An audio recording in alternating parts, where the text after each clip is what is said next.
Sashino Forest Sports Plaza in Tokyo. The Chofu area of this magnificent city hosts one of the great Paralympic sports, a sport whose origins are entwined with the origins of the Paralympic movement itself. It is, of course, wheelchair basketball. And what matches we have coming up. Germany versus Australia, followed by Japan and Great Britain in the women's competition.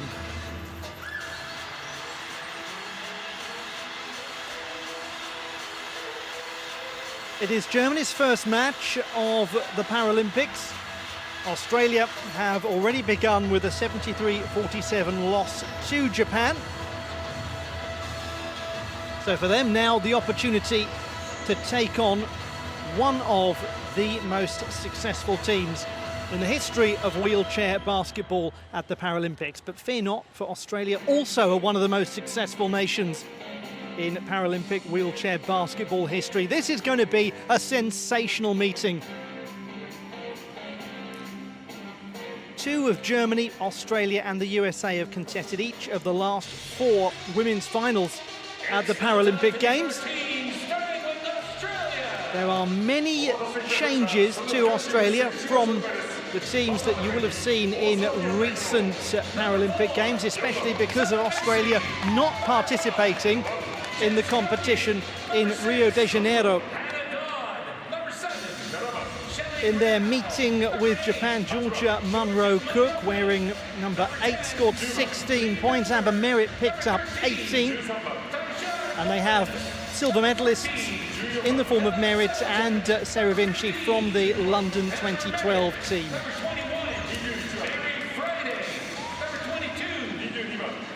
Wearing 15 is Amber Merritt. That 18-point haul against Japan, a highly impressive contribution. Natalie Alexander, the last player to come out, wearing number 23.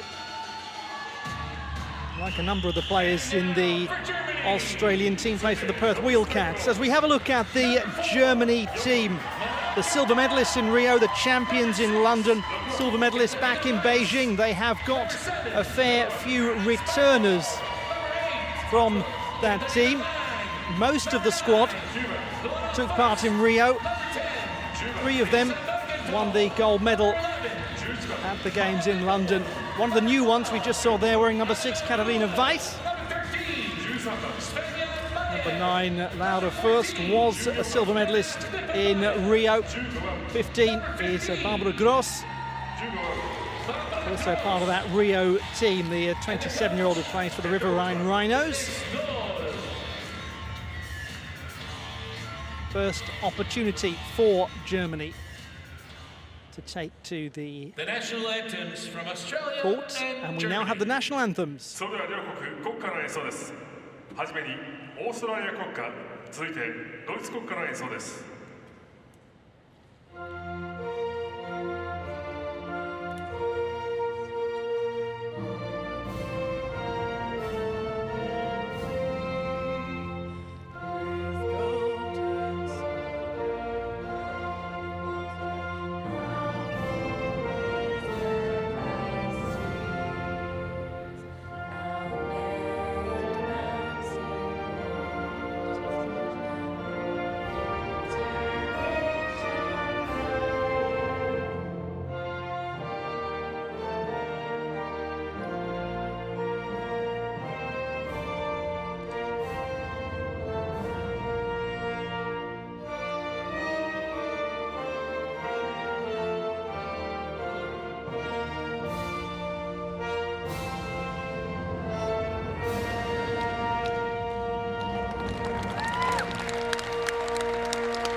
Splendidly observed and sung with gusto, the national anthems of Australia and Germany.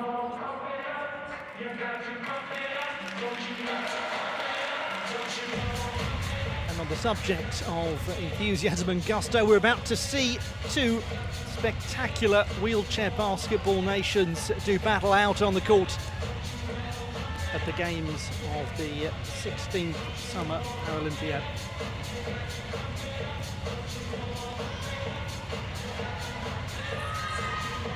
Peter Bergenthal wearing 10 for this Germany team, the 21-year-old, one of the new stars of the Germany setup. Georgia Munro-Cook wearing 8 for Australia, and big scorer against Japan. From Chinese Taipei, from Great Britain. Introduction of the officials for this contest. And what a contest we hope it is going to be. It's a great pleasure to have your company wherever it is you are joining this from, and whoever you are supporting, whether you're following one of these two nations or whether your team is playing elsewhere in the competition or you're just watching as a neutral. And you may well be a long-time fan of wheelchair basketball. You may be watching it for the very first time. If you are watching it for the first time, cancel your plans for the rest of the day. You won't be switching off the television.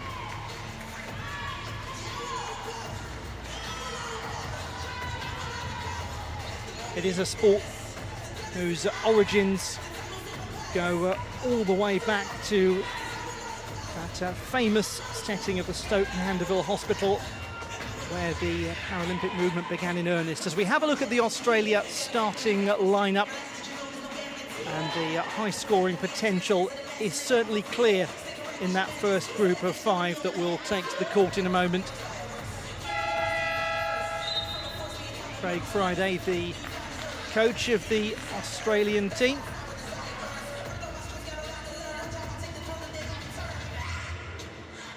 Big match this for the Gliders, really big match considering that tough game against Japan. Germany, their first appearance at these games. The only team in the group that didn't get underway in yesterday's set of fixtures. We're on day 2 of the games now.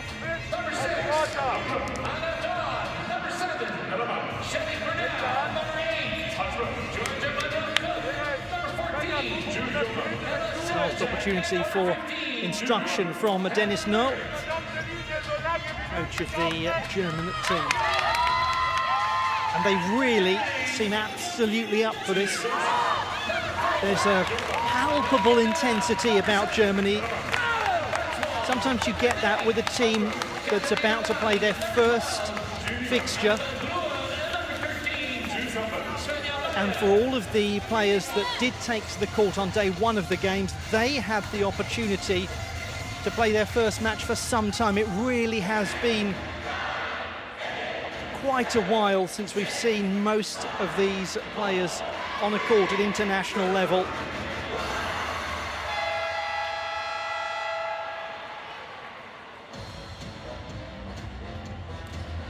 And for Germany, the waiting is almost over, and for you too, because we are shortly to begin this match between Germany and Australia in the women's wheelchair basketball competition at the Paralympics. From the tap, it is possession for Australia. They play from right to left. Georgia Munro-Cook, possession to Amber Merritt. An early attacking opportunity for the Australians. It comes off the rim and away from Munro-Cook. No score from the first attack for Australia. First of 4 10-minute periods to play. Shot clock in operation in wheelchair basketball. 24 seconds to get the shot away. Lang has got to work fast here. It was really under quite a bit of pressure. Katarina Lang was under so much pressure that she was fouled. オーストラリア14番 was Amber Merritt. サブヤク選手個人ファウル1つ目、チームファウル1つ目。Lang. Super accuracy. 28-year-old who plays for the Munich Iguanas. 1 out of 2, so Germany first point on the board in this meeting with Australia, as Australia now look to counter with Munro Cook.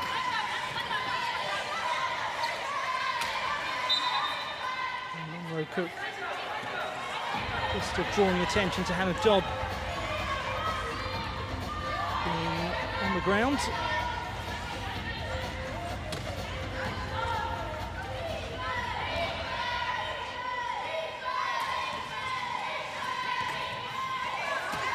Dodd with a decision to make. That's really nice work from Dodd, and the foul has been committed on Amber Merritt.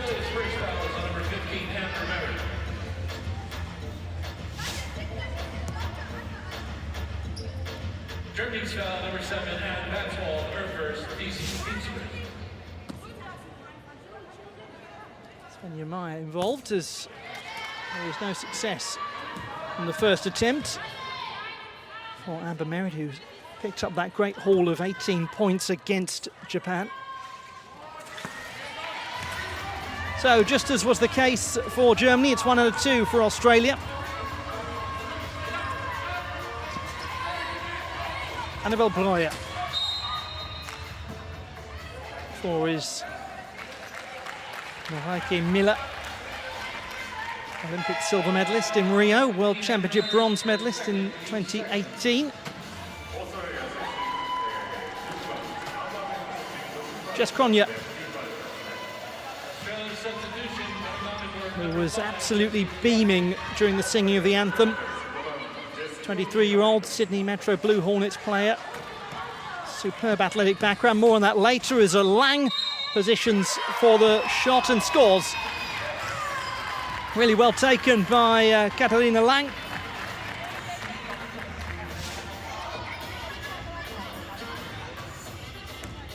Impeded by Hannah Dodd.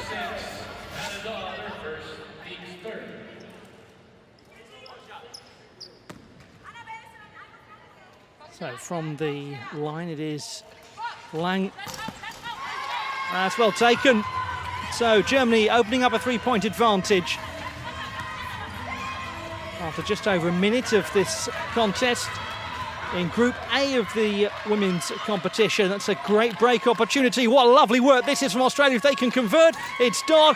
It is super play from Australia. That's a lovely breakaway. That's quick basketball. First points of the games for Dodd as well. Oh, this is great from Germany. Ambitious delivery. Miller, wonderful play.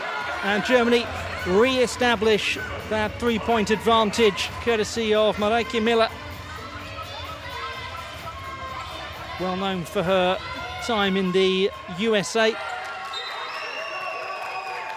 Graduate of the University of Wisconsin-Whitewater.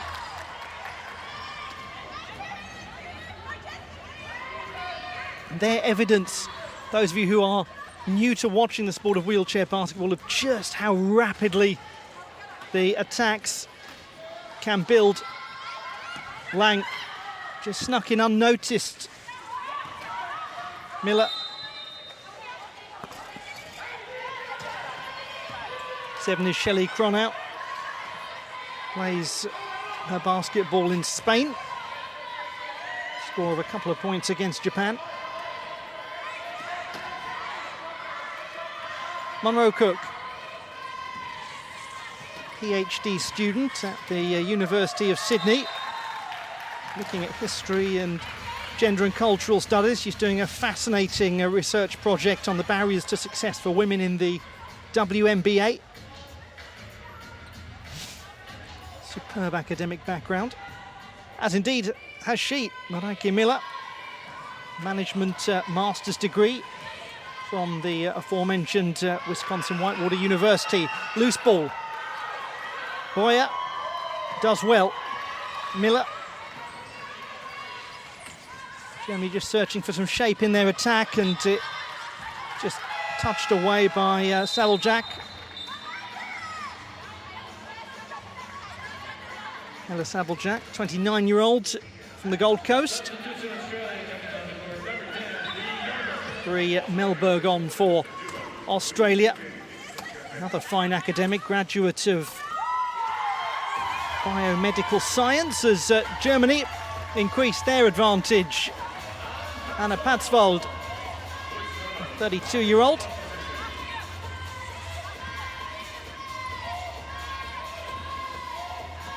Germany 8-3 to the good after a few minutes of this first period, and this is a nice bit of work to Dodd, who finishes very well again. But the set-up play from Melberg crucial. Meyer. Svenja Meyer. That's a good spot for Miller. Has to go it alone. And is fouled.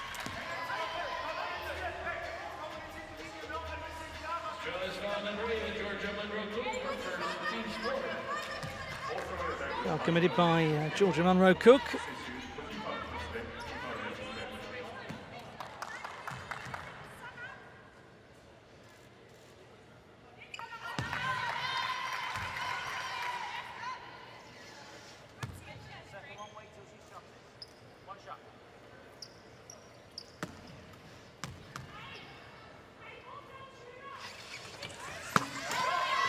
Miller gets 1 out of 2 as Germany lead by 9 points to 5.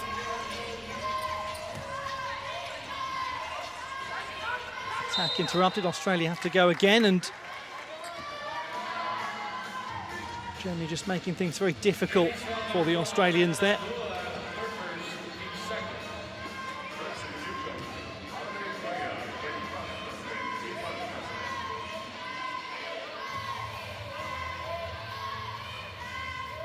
Munro-Cook inbound to Dodd.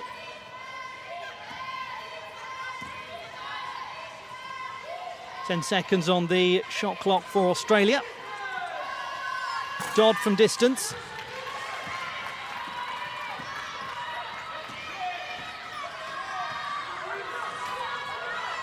Lang. Oh, it's a crucial touch that was from Dodd, who tracked back extremely quickly. Really vital interception from the Australian number 6.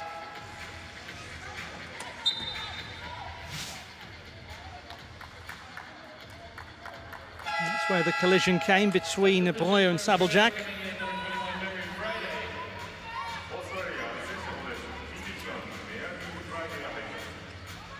Mary Friday, 23-year-old on the court. Perth Wildcats player, has experienced playing in Japan before at the Osaka Cup back in 2019, as Germany have another. Miller on target, 11-5.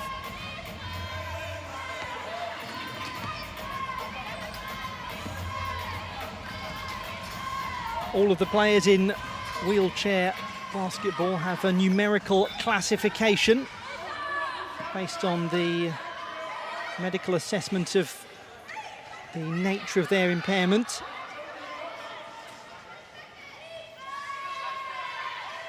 And the total number of points allowed on the court at any one time is 14. So the coaches have to be very assiduous in making sure that they haven't transgressed and got too many players who have, for example, a 4 or 4.5 rating. And that can lead to some interesting tactical decisions when making the switches in the sport. Sometimes you have to take off more than one player in order to bring on the player that you want to, as Australia call their first time out.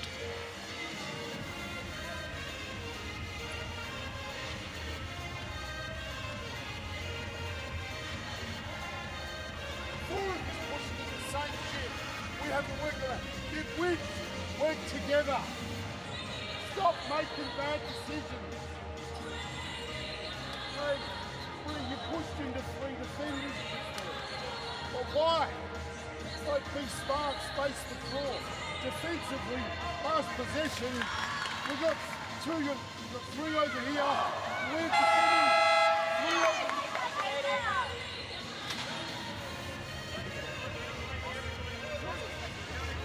Well, the instruction from Craig Friday very clear. Make better decisions. Easier said than done when the game is being played at that degree of pace. Sometimes there's nothing worse than watching the sport from this kind of distance, from having such a lovely clear view of the court, seeing everything from our privileged position of having a total picture of the court and the field of play.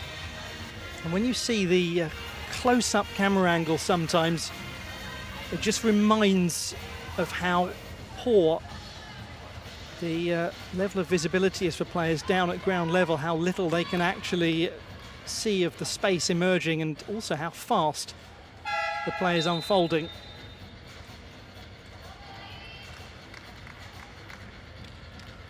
Substitution for Australia coming in. Back on the 36-year-old Shelley Cronow. It's been her dream for 13 years to make it to the Paralympic Games, and she has done just that as Lang makes the basket.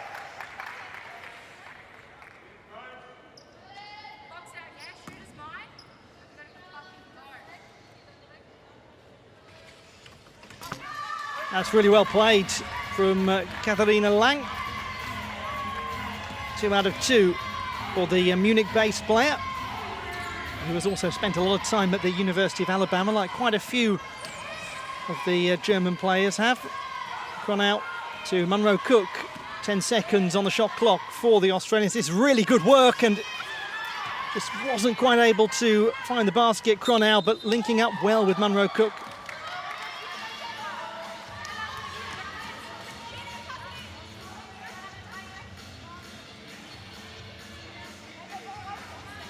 It will still be Australian possession. Restarted by Sarah Vinci.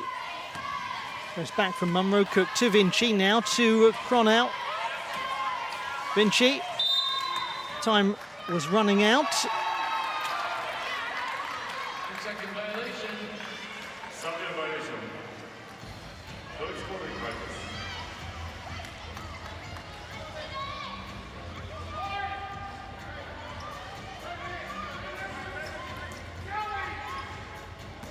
Vinci, one of the silver medalists from London for Australia. 29-year-old, made a national team debut a decade ago. Much respected player. It's her opposite number, Miller. Turns well. It's tidy play, it's great play from Miller. The setup was beautiful. The finish was exact and precise. But really, that was Miller's magnificent work. Good counter, good breakaway from Australia. Kronya under some pressure from the Germans. Vinci likewise. Got to regroup here, Australia, to meaningfully get a shot, and it is good defensive play from the German team. Vinci, and it was all in the end restricted to be very ambitious from Australia. That was great defensive movement from the team in white.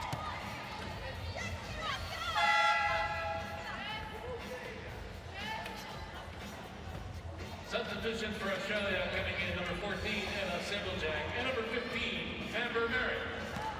Ella Sablejack and Amber Merritt back on the court. But just a moment ago, that lovely play from the German team with Breuer converting from Miller's superb setup. That's brilliant work, almost unnoticed. Miller arriving, perfect timing, superb pattern to the German play. They lead by 12. It's becoming tougher and tougher for Australia as we pass beyond the halfway mark of this first period. Cronow, women away for Lang. Germany from the rebound to try to further their advantage. Sablejack doing really well. recovered possession. And that's great play from Australia. Sabljak setting up Merritt. All of that coming from the hard work of the number 14. And it cuts the lead to 10 points for Germany, but it is a considerable advantage. And how big a part she has played in that. But that was all down to the hard work of Ella Sabljak. Didn't allow Germany the counter-attacking opportunity. That was the glorious bit of link-up play from Miller onto Breuer. One of the showpiece moments, really, so far.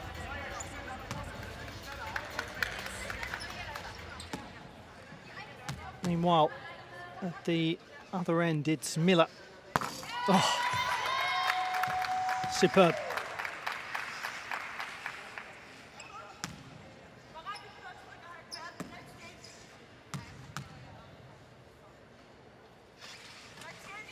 Did you doubt it? Not for a moment. Nod of approval, applause from Lisa Bergenthal watching on.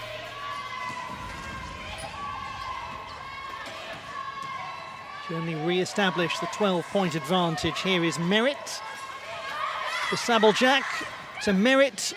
Released it quickly, set up really well for Munro Cook. That was good decision-making from Amber Merritt in the first instance. Player born in Portsmouth, in Great Britain. Silver medalist at the Games in London in 2012. And she's spoken, Merritt, of her devastation at not making Rio, seeing so many of her teammates step away from the game.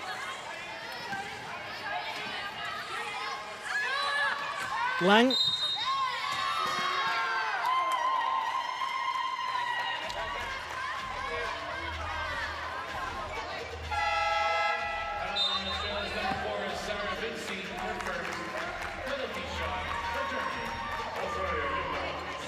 Penalised was Sarah Vinci.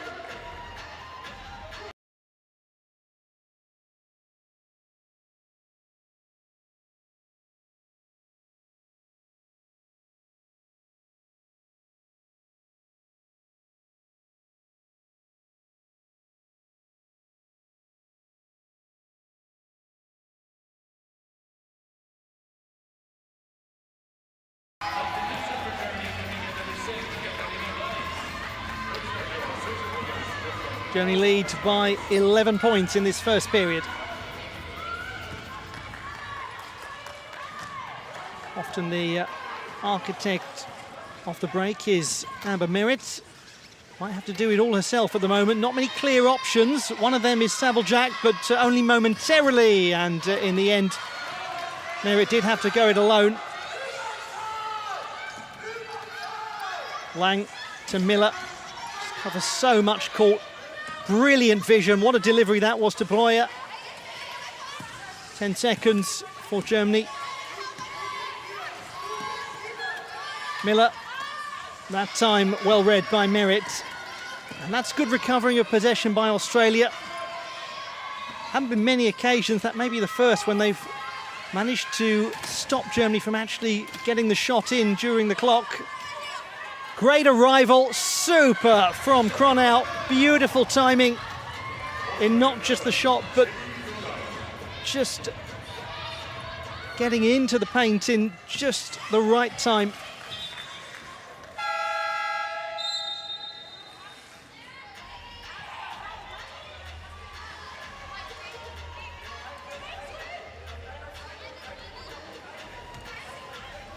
Tasha Ovens, the 23-year-old Perth Wheelcats player, works as an administrator for visibility and organisation, providing support for people with visual impairments as Lang finds the target.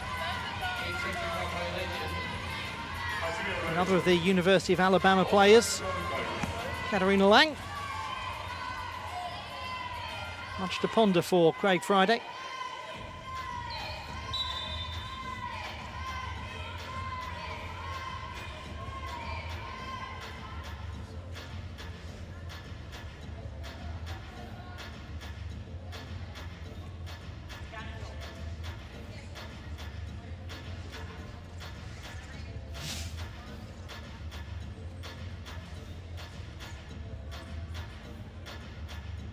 At the lovely work from Merritt through to Georgia Munro-Cook.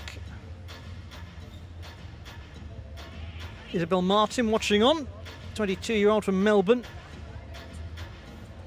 Another of the fine academics in the Australian team.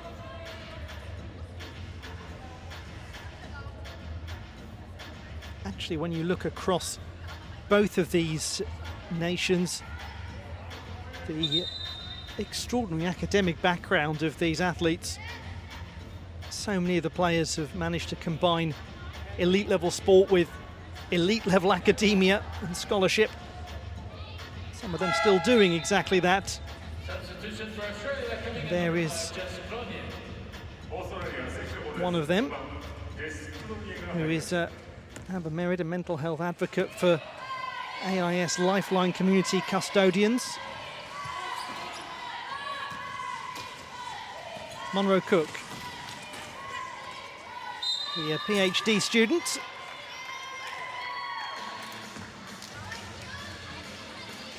And on the court is Lara Fust, 30-year-old player from Munich. It was she that was penalised for the foul on Munro-Cook.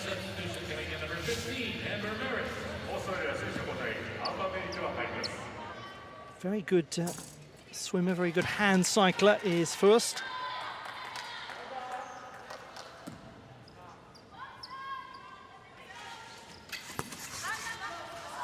No success for Munro-Cook. She had 2 out of 7 in free throw accuracy against Japan. Beautiful play. Lang missing out after Miller's delivery. Quick, insightful work though from Germany as we approach the final minute of this first period. Merritt. Super movement from Merritt. He's going to have to go it alone, does so. That is virtuoso play from Amber Merritt. Terrifically done.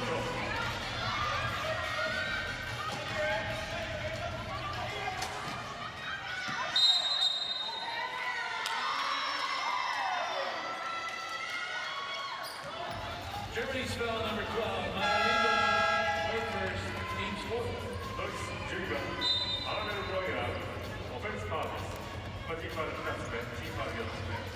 Back on Jess Cronje. Coming in number 5, Jessie Cronje.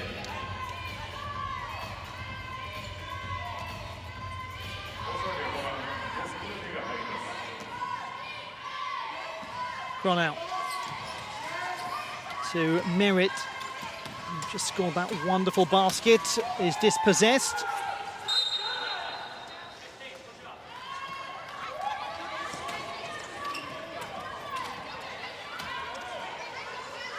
It will be a Germany ball. Number 15 for Australia, Amber Merritt, her third.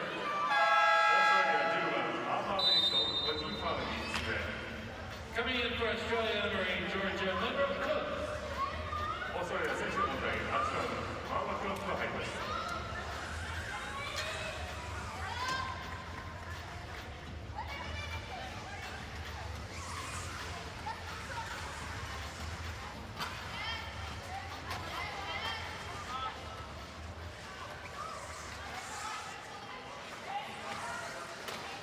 Germany restarting things with half a minute to go in the first period. It's Miller with space.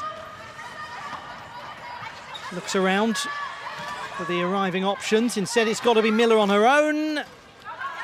Couple of contacts with the rim and away. Germany with an extra 14 seconds and used wisely by Katharina Weiss. 24-13. Is there one last chance for Australia?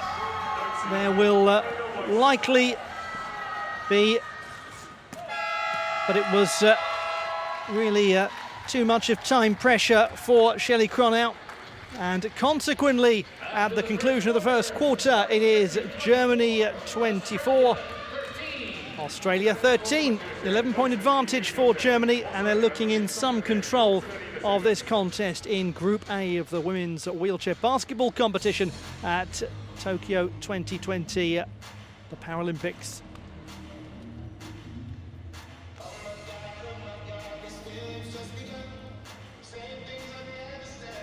Real accuracy from Germany with their 2 pointers.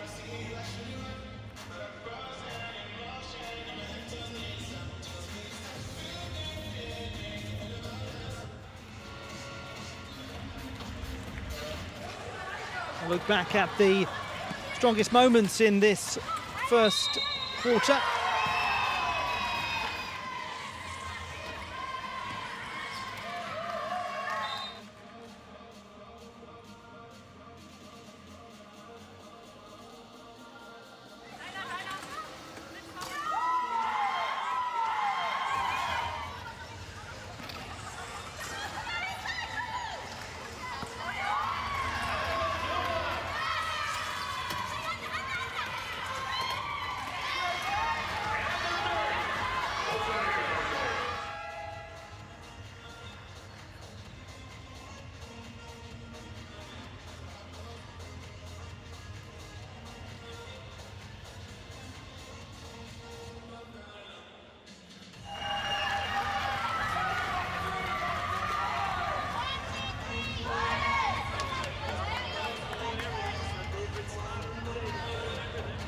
Strong performance by Germany in the first quarter.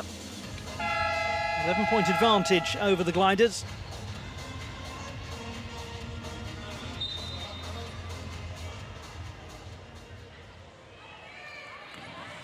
The second quarter is underway in this Group A match in the women's wheelchair basketball competition at the Paralympics in Tokyo, and we start as we concluded with Miller on target. 12th point for her. Looking hugely impressive so far. Here's Cronau. Player who watched the Paralympics in Beijing, was recovering from a crushed spinal cord and fractured skull at the time. The Games, she said, showed her that way forward. It was watching Beijing that made her dream of becoming a Paralympian. 13 years later, the dream accomplished.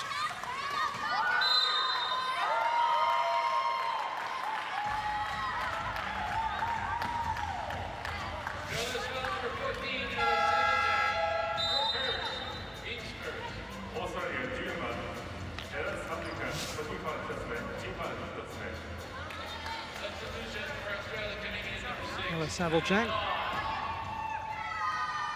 100 appearances for the national team, committing the foul.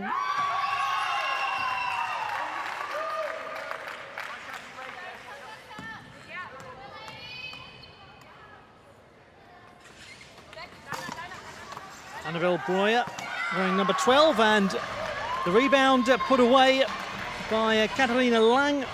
10th point of the game for her. Cronau.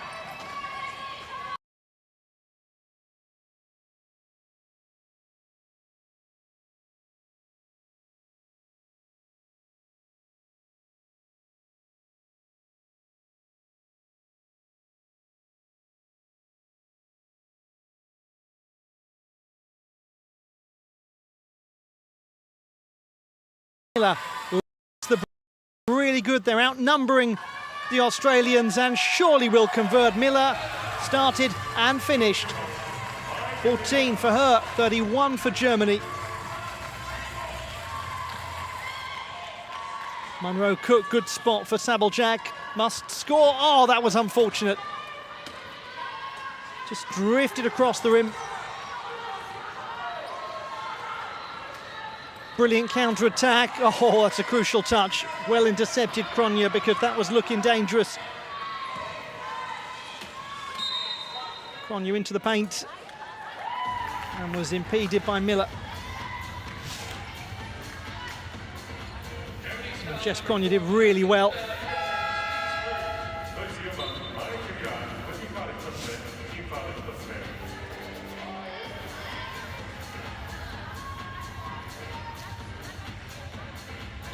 Melberg on for Australia.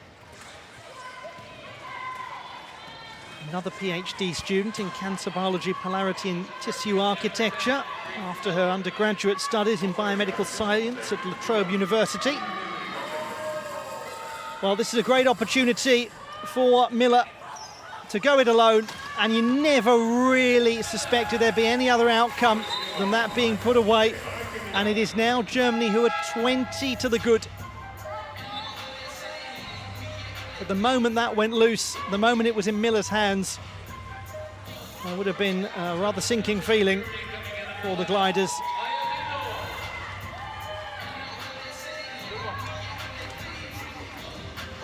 They are objects of extraordinary technological design, the wheelchairs used in this sport.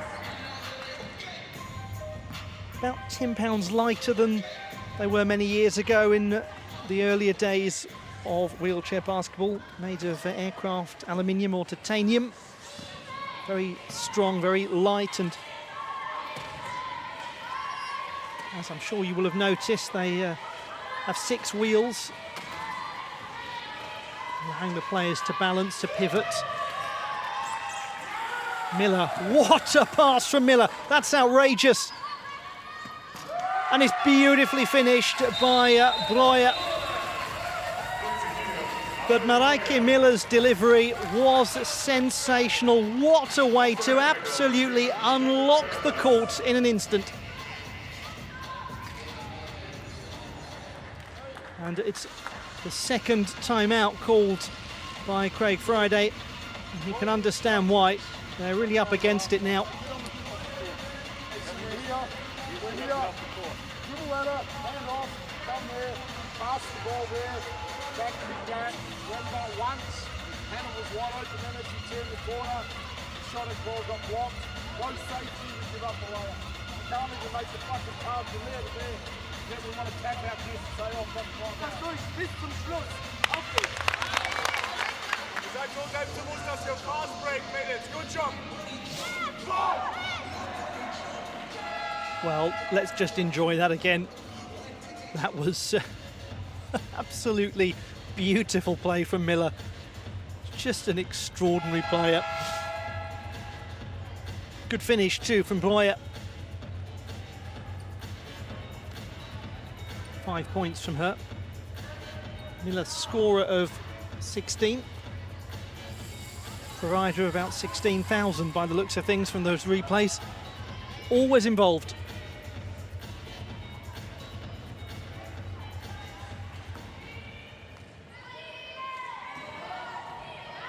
The contrast in atmosphere, looking at both teams during the timeout, as strong a contrast as one sees on the scoreboard, and just nothing quite going right for Cronau there.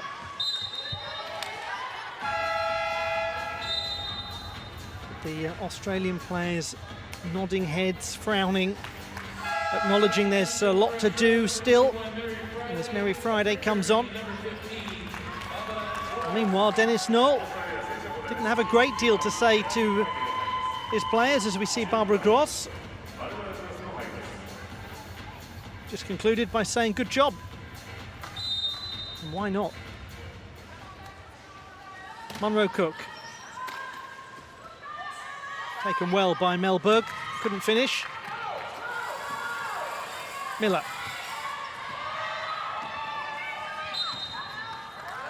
Draws the foul.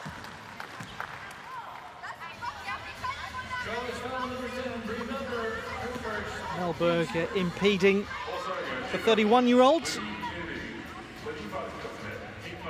Closing in now, Miller on 300 appearances for the national team. Extraordinary achievement. One of a large number of high appearers, real veterans for the team. No success from Gross. Miller. Picked up by Dodd from the rebound. Munro Cook. Australia just looking for shape in this attack. Got to rethink Munro Cook where she goes with 10 seconds left. Cronau. Melberg. Cronau, they're going to have to shoot and shoot fast. It was all just a little bit frantic towards the last for Australia. And again, it's well defended by the Germans.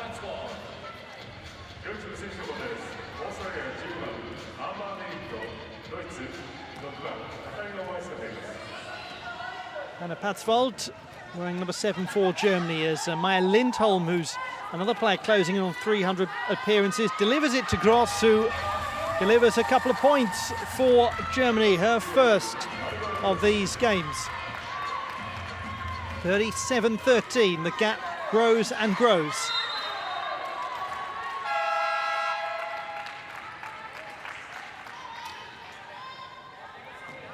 Hannah Dodd, the 29-year-old Sydney University Flames player. It is her Paralympic debut in wheelchair basketball, but she was a very fine equestrian dressage competitor in London. It's a remarkable story, actually. I'll come back to it later because Germany are not in the mood to give people breaks for narrative. They're writing their own story here.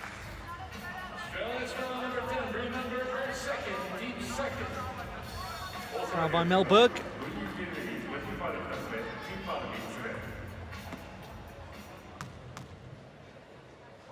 Miller.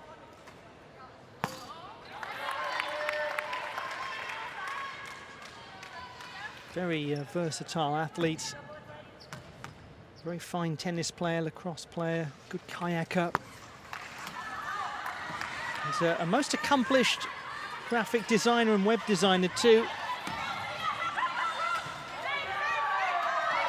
Played up by Lindholm, who is on the board as Germany go one away from 40.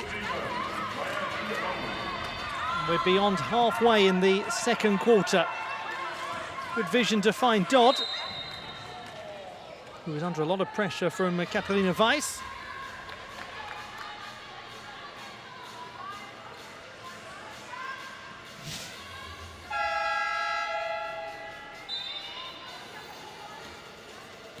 Too much pressure. Weiss, another of the skilled multi-sport athletes in the German team. It's a very fine skier. Possession lost. Just eluded Natalie Alexander. Everywhere you look across these two teams, you've got somebody who excels in another sport. Natalie Alexander, a sailor.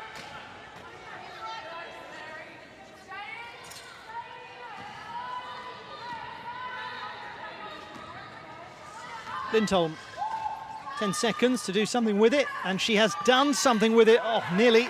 Weiss not quite able to convert.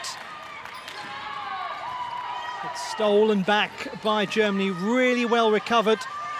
They'll get another chance. Miller, excellent vision by Miller once more. It goes to Gross, it's converted, and Germany getting reward for their industry. Quick recovery of possession for the Germans, and the gap is looking a very tricky one for the gliders. That's good play though to Dodd. Dodd does beautifully. Super finish from Hannah Dodd. Yes, she had a chance meeting with the former national team head coach in London as she was retiring from dressage. And they said, keep yourself busy, play a bit of wheelchair basketball, why don't you? She's played more than a bit now.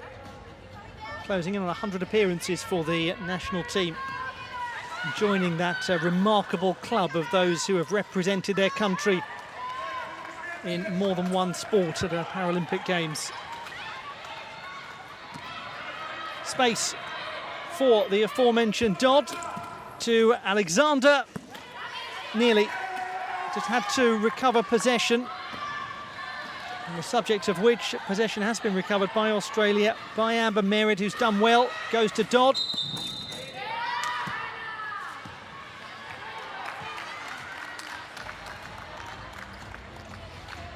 Will be Dodd who heads for the line. Germany's foul number 4. Canada second, team's third. Miller with the foul. ドイツ4番前組が個人ファウル2つ目、チームファウル3つ目。 Germany's substitution, number 8, Katarina Second foul by Miller. ドイツ選手の交代です。8番カタリナ・ラング。 But Dennis Knoll must be really encouraged by what he's seen so far. Dodd gets the first.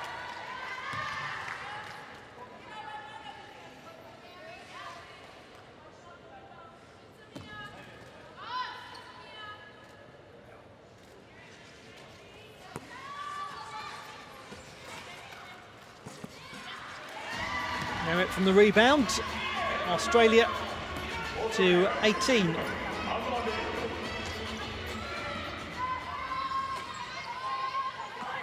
Lang. Lindholm. It's going to be Alexander to recover, trying to lead the break for Australia as they look to just remove some of the massive gap that's starting to emerge on the scoreboard. 10 seconds, it's with Munro Cook.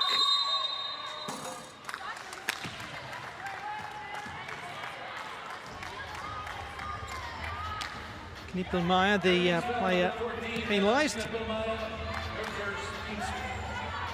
イツ14番レナ・クリッペンマイヤー、個人ファウル1つ目、チームファウル4つ目。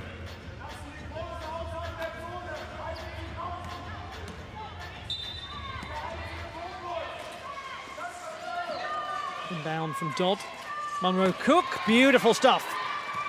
Two-pointer from Georgia Munro Cook, really accurate.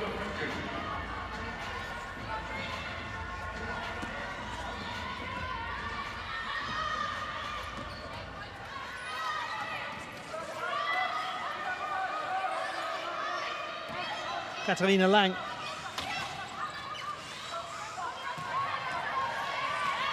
Lang pressurised by Amber Merritt successfully.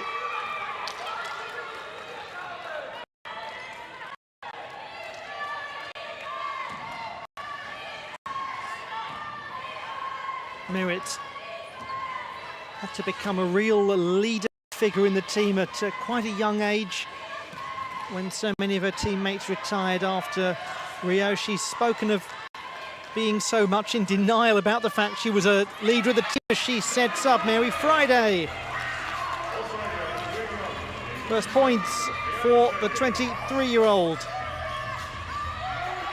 One of the newcomers into the team. And that was her first shooting opportunity. It is with Lena Knippelmeyer from Emden in Lower Saxony. Finds Lang, who finds Germany's 43rd point.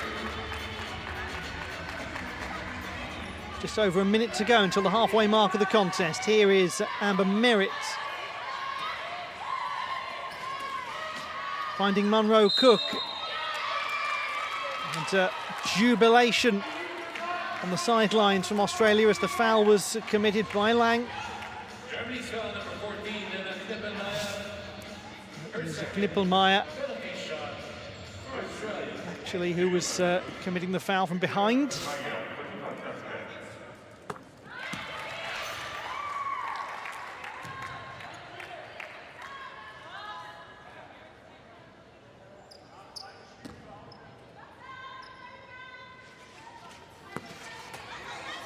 Five points in this game from Georgia Munro Cook.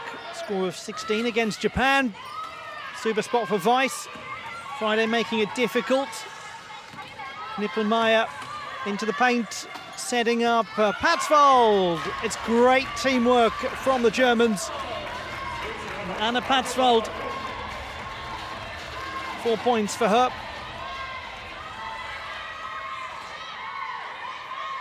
Very accomplished occupational therapist, the number 7 for Germany. Graduate of the School of Occupational Therapy in Bielefeld.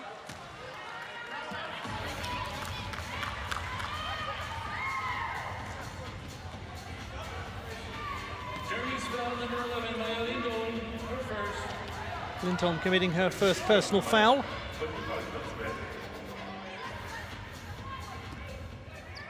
Impeding Amber Merritt. It's lovely technique from Merritt.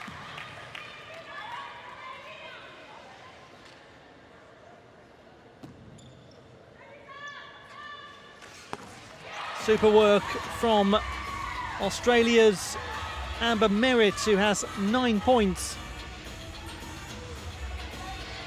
Top scorer for Australia. As we have just about 20 seconds left until the halfway mark of this meeting between Germany and Australia in the group stage of the women's wheelchair basketball competition at the Tokyo 2020 Paralympic Games. Merritt looking for Dodd. One last opportunity to come perhaps for Australia. Goes to Friday, just bounces away. It was a good spot from Dodd.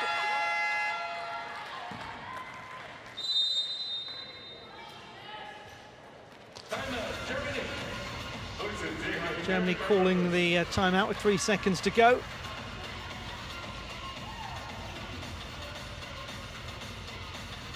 They will cultivate one last opportunity for themselves before the halfway mark. 20-point lead for Dennis Knowles' team.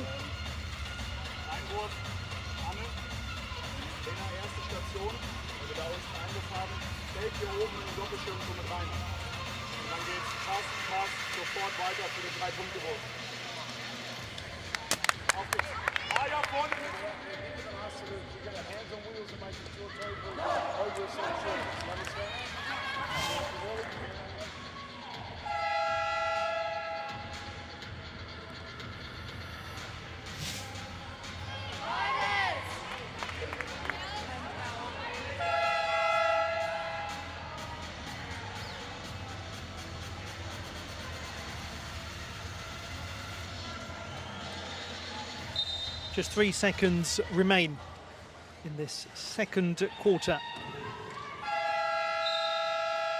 And it brings us to the halfway point of this match between Germany and Australia. And Germany are looking superb. They lead 45-25 over the gliders. Despite the efforts of Amber Merritt, who scored 9 of those 25 points for Australia. It's quite some way back now for Craig Friday's team. They are up against a fearsome Germany side. And they've been led by the outstanding work of Mareike Miller and Katharina Lang, player on the right, scorer of 12 points. Barbara Gross, who she's chatting to, score of 4. And this is how Germany went about establishing such a commanding lead at the break.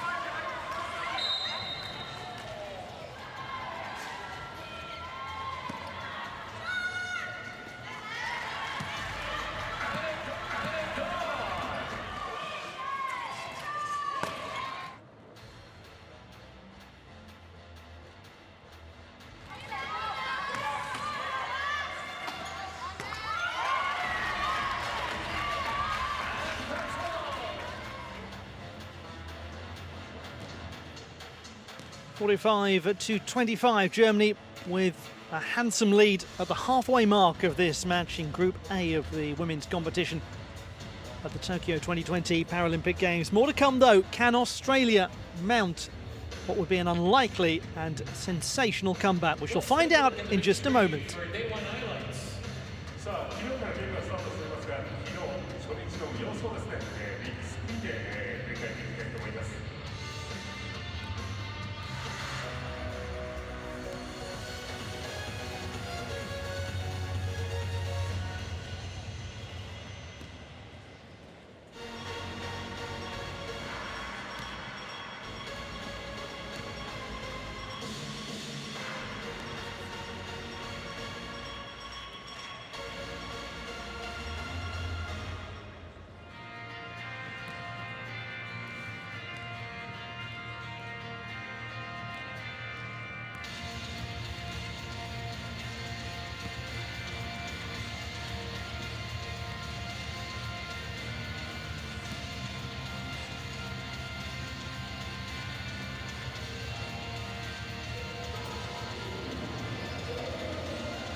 The third quarter shortly to begin in this match between Germany and Australia in Group A of the women's wheelchair basketball competition at the 2020 Summer Paralympics.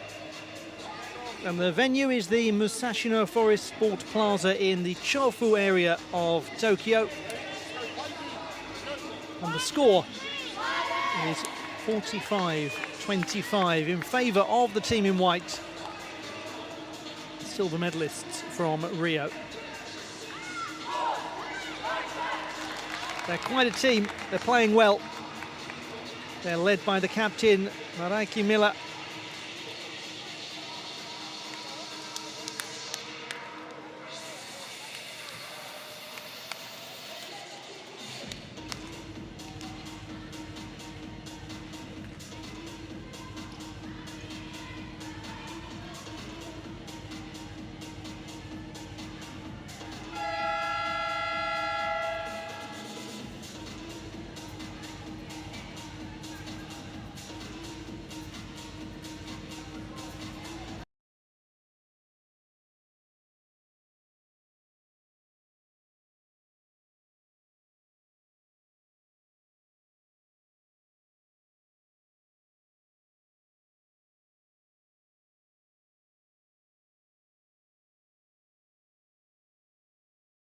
Points up from Munro Cook.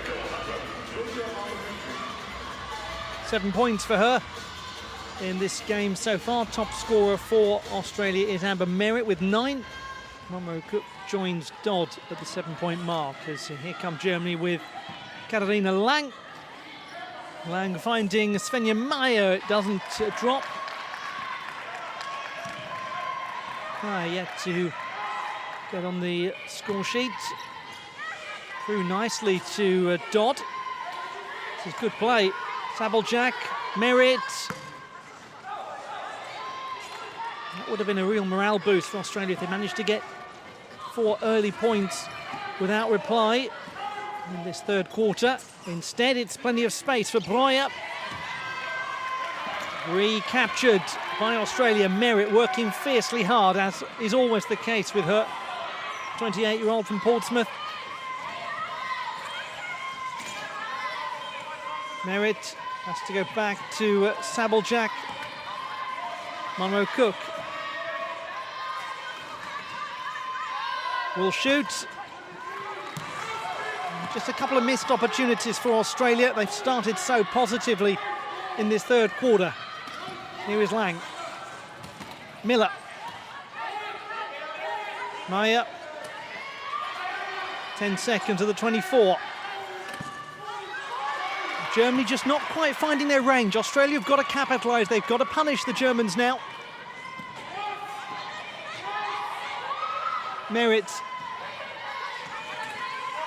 The door has just been opened a touch for Australia. Good couple of minutes here and the game becomes really alive for them. Sabeljak. Munro Cook. Delivers impressively with a fraction of a second left. Something for Australia to really get behind now. They've started the third quarter well. Meyer to Katharina Lang.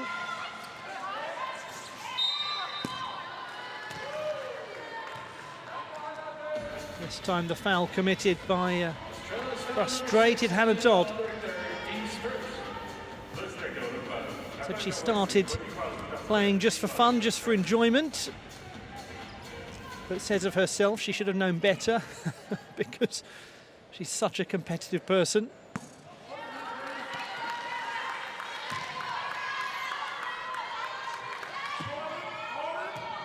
Three fouls now for Dodd, has to be careful.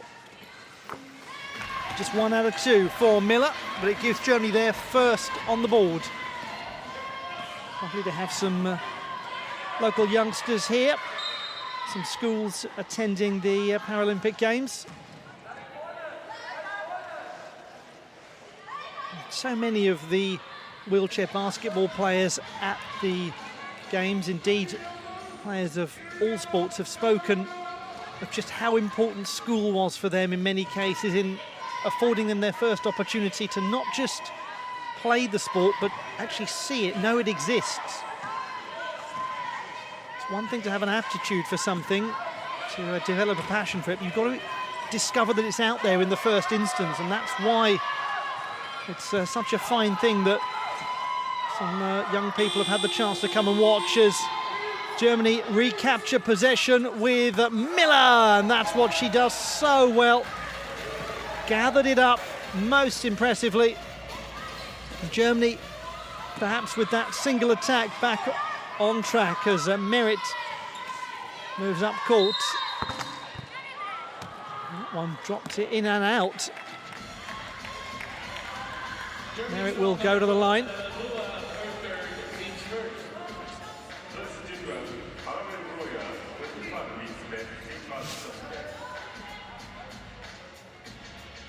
Such pace, Miller, but great control as well when moving at pace.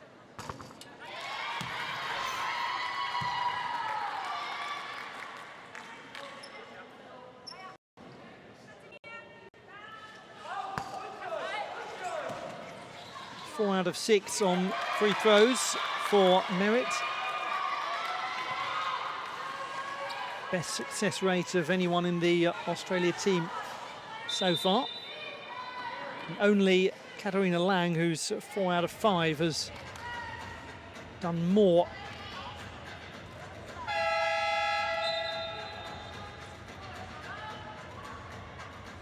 Substitution for Australia, number 21, Mary Friday. Mary Friday coming on. She has looked like a really useful addition to Craig Friday's team.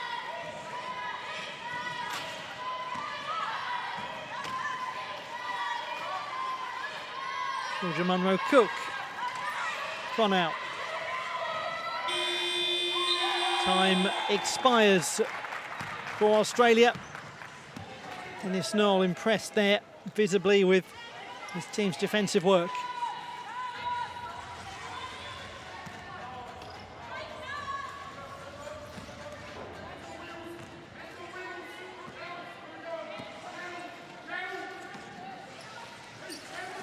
Lang. Good spot to Miller. Such good control. Always seems to find exactly the right pass. Rebounds to the attacking team, but they cannot convert. Just a small drop perhaps in Germany's level. That high level they established in the first half of the match. Gathered by Cronau. And the shot is converted by who else? Amber Merritt's score of 18 against Japan. Score of 12 in this contest. She's proving to be the big hitter in terms of points on the board for Australia. As expected, real leader figure in the team. Lang, no. Oh, it's a great reach from Merritt.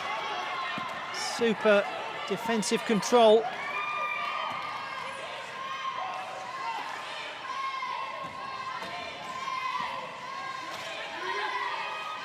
Munro-Cook, this is very good from Australia. 14 points, the gap.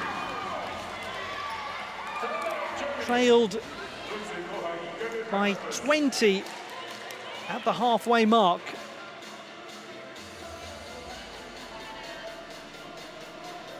Germany calling a timeout, and that is an indication for Australia that what they're doing is working. Unerring accuracy from the impressive Munro-Cook.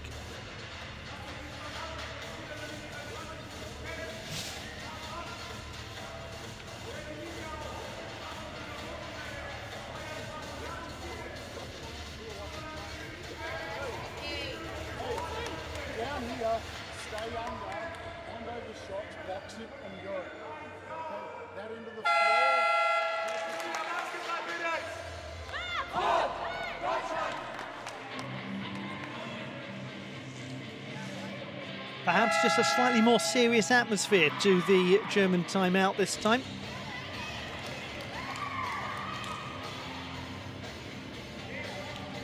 Australia have started the second half of this contest well. What can those two, Miller and Lang, do to combat this resurgence from the team in green? The gliders have picked up the speed. Boyer.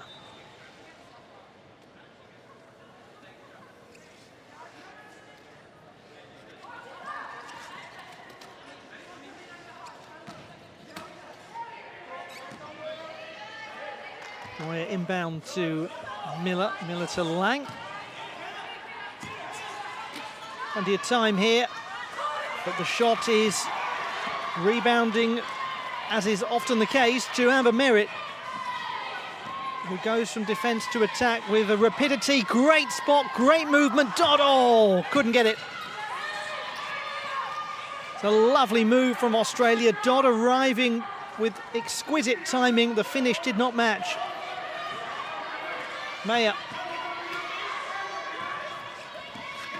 There is no doubt that Germany were a touch rattled. They can't quite finish from positions in which they were scoring with almost flawless accuracy in the first half.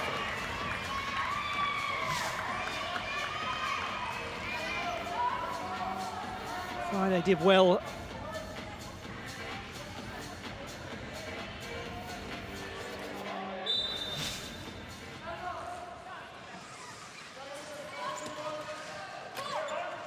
Lang to Miller.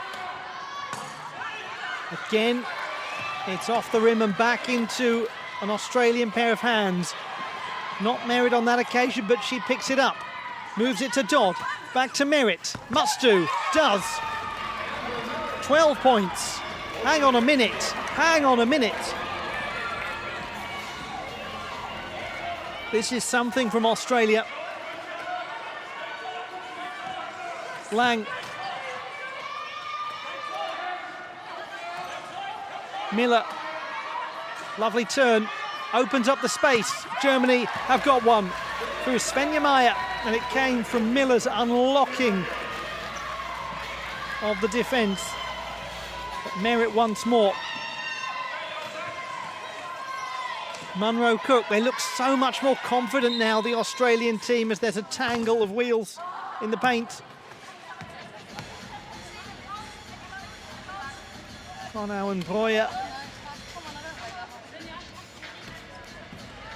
Desperate just to keep the momentum, keep the game going. This was the link-up play. Merritt, Dodd, Merritt.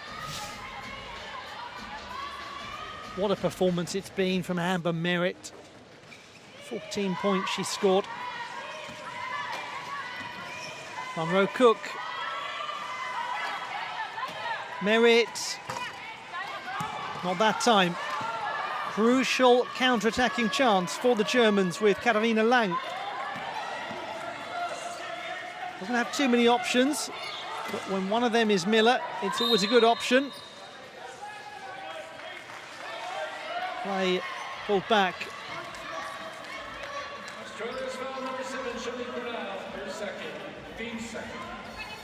Second foul for Shelley Cronau.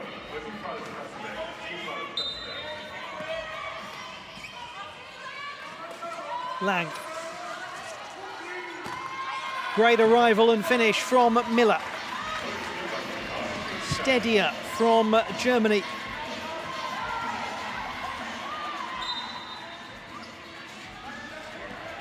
One just wonders about some of those early chances for Australia in the third quarter. What an impact it might have had if they'd managed to convert those right at the beginning. They've done well. They need to do even more.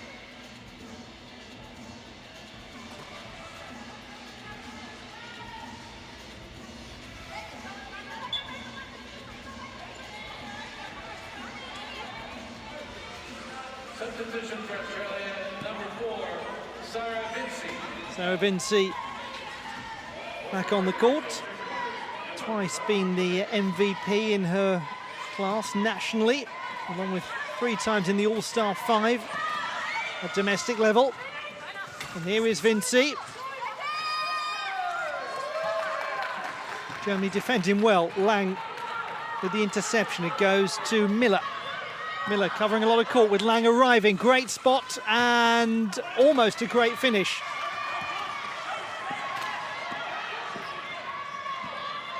Merritt, beautiful to Dodd.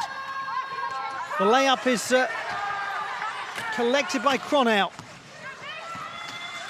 Vinci does well.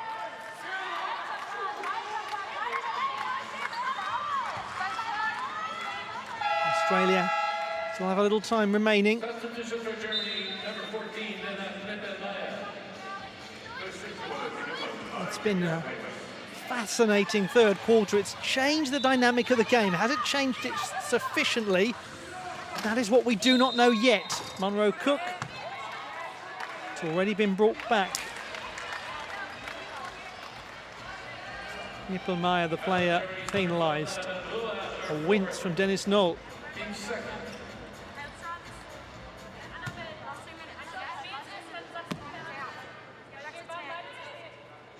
Georgia Munro Cook, this is very important, and it dropped in and out. Thought about it, didn't it?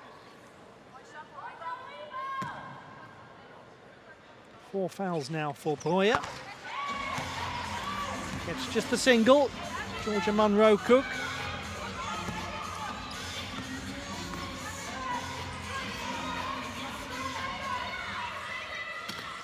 Germany have just slightly stalled the momentum of Australia.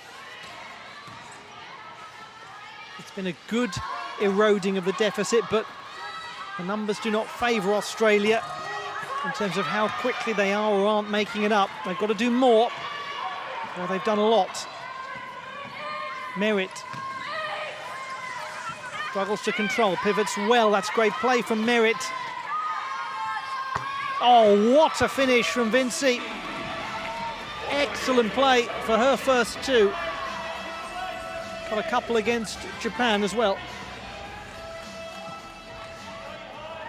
Graduate of Digital Media Productions from the Technical and Further Education Institute of New South Wales.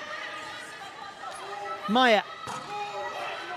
Again, no success. Big minute coming up for Australia. It's asking a lot of Cronau, too much.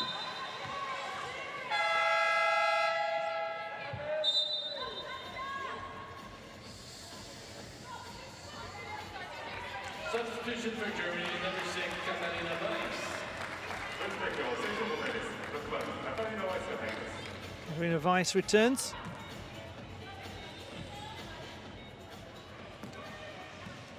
For the moment, Annabelle Breuer departing.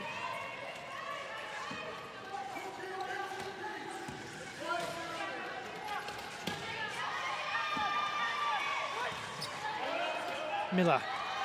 Meyer. Vinci. Munro Cook to bring it up court for Australia. 20 seconds.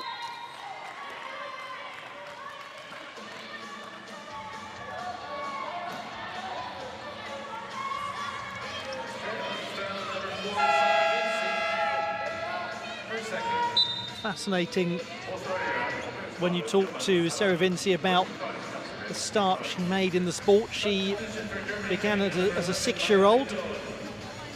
Right away, right at the start, she was hit in the head by the ball. It took her 2 years to want to go back, and mainly for her, it was the social aspect of playing the sport that gradually drew her back in, as so often happens for young people with a team sport.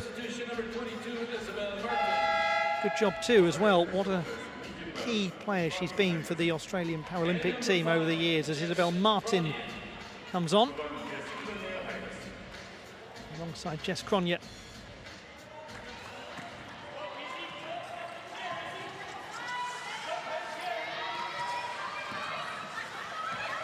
Miller. Lindholm. Run out. Can they get one last attack in Australia? It's going to be a real race to do it. Cronau going to have to be a big effort from distance, not close from Munro Cook, but all things considered, that is a strong third quarter from Australia. They have managed to remove 7 points of the deficit. Still, it is Germany's game, but questions have been asked. It's going to be an enthralling final quarter. 52-39.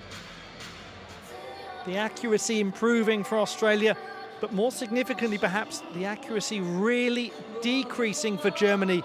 That was not at the level they established in the first half at the Musashino Forest Sport Plaza. Let's look back at easily Australia's finest 10 minutes so far.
Well, it is a fascinating match.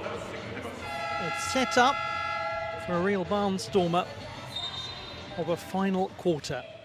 Let's see what unfolds as Australia, chasing the game, have possession. They started the third really well. If they can do that now in the fourth, as Cronau misses, they can just get it to a single number in terms of the deficit, then Germany may begin to worry, to wonder, to doubt. Gross, important attack this for Germany, and who else but her? Had to be, didn't it? Mareike Miller.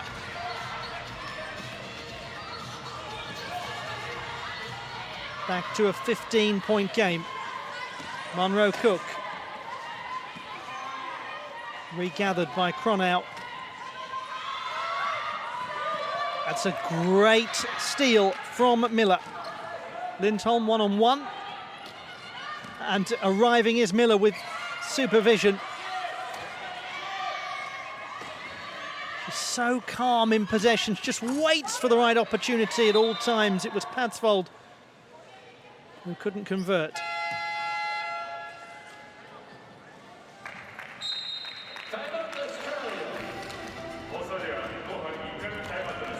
Timeout has been called by Craig Friday.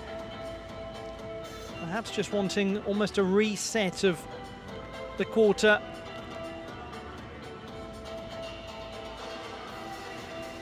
Chance for Australia to take a breath and come back out. Ready to attack that Germany lead, which they did so well in the third.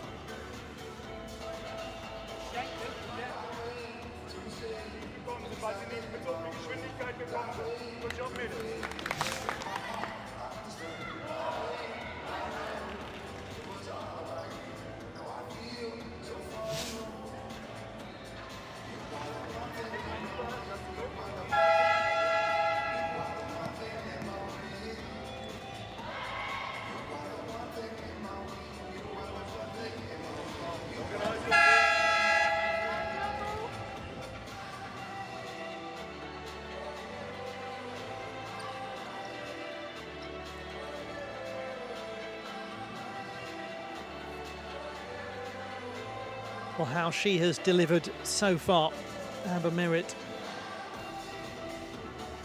Done a lot of work with the sports psychologist in recent years. Has been very honest about her own struggles. It's a great example for any young athlete.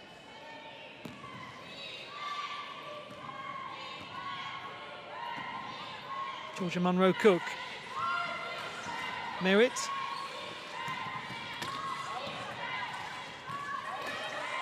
Ten seconds. Merritt to Dodd. Good spot. Dodd's got a lot of work to do from under the basket. That was a difficult shot. Angle didn't really favour her.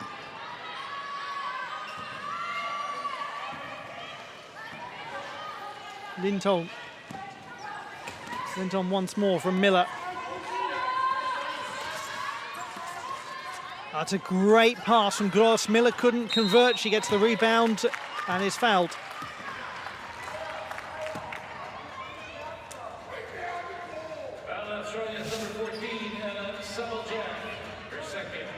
Sabeljak's second foul.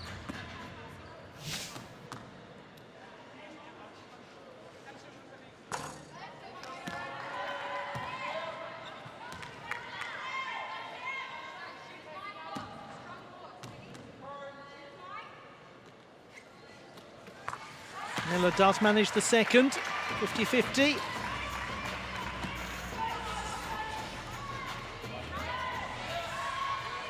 Dodd goes to Merritt.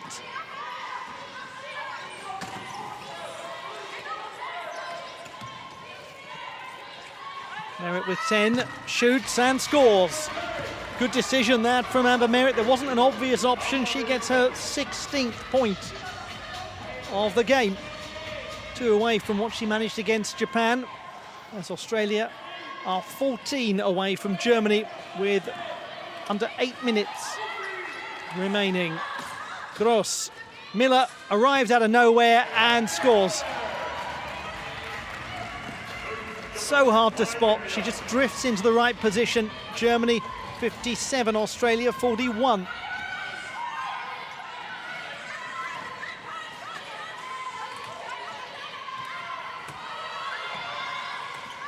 Munro-Cook into the paint. And on the scoreboard once more. 14 points for her as Australia are doing everything they can to make this a competitive final quarter. Germany's first outing of the games. Australia's second. They lost to Japan in their first match. 5 teams in the group. Top 4 go through to the quarterfinals. Lindholm does beautifully. Excellent play for her 4th point. One of the players who got the gold in London.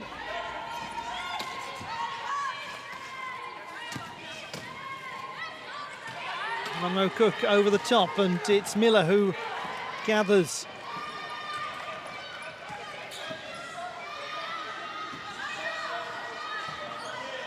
Lindholm.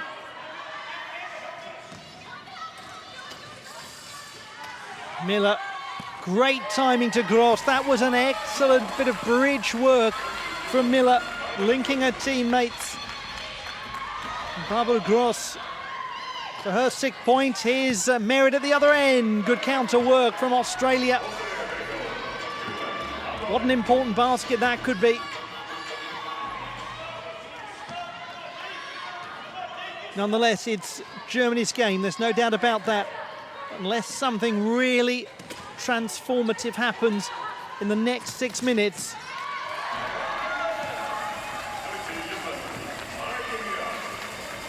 Miller is closing in on 30 points. It's an extraordinary tally. Dodd.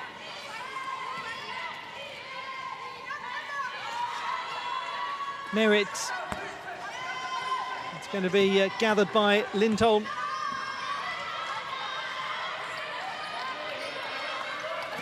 Gross.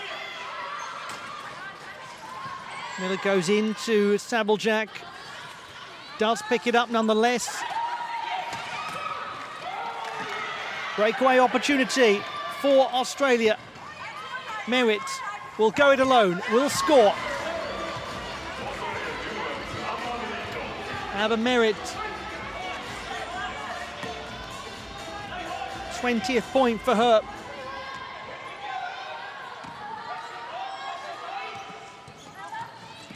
Lindholm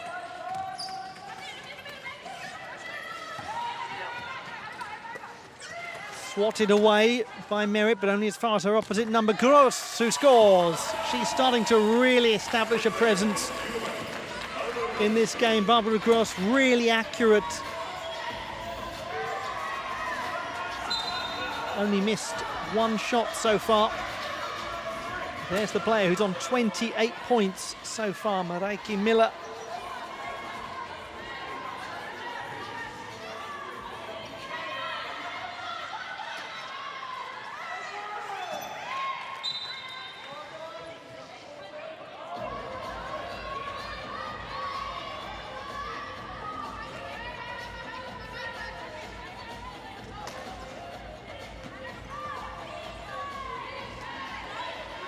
Monroe Cook. Merritt. Oh, yes, indeed.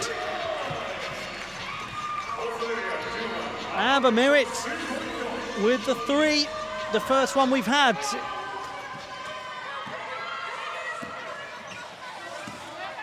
Only the second three-pointer that's been attempted, I think. And then Linton gets a couple back. So Germany have really steadied themselves in this fourth and final quarter. 17-point advantage. Looking reasonably safe now. What a lot of work though from Shelley Cronau. Such a great athlete. Super conditioning. Substitution for Australia, number 4, Sarah Vinci, and for Germany, number 9, Now the first back on. Started playing the sport at 17 at Munster University Hospital. As Germany move to a 19-point advantage, and along with that, Mareike Miller has 30 points on her own in this game. What a performance from the captain. We got the other to the floor, we shake the layup. We don't want to continue to do what we're doing well. Does my head in why you just won't stick to the detail? And it's chair position as a group. We can't fall back up so deep. Always chasing out in the corner. Give up the line. All of a sudden you start chasing out and get away. We're our own worst enemy.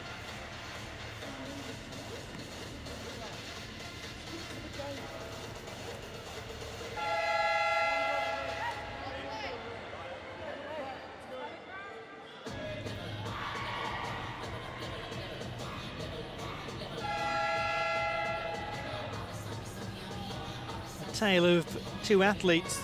Merritt, 23 points, Miller, 30.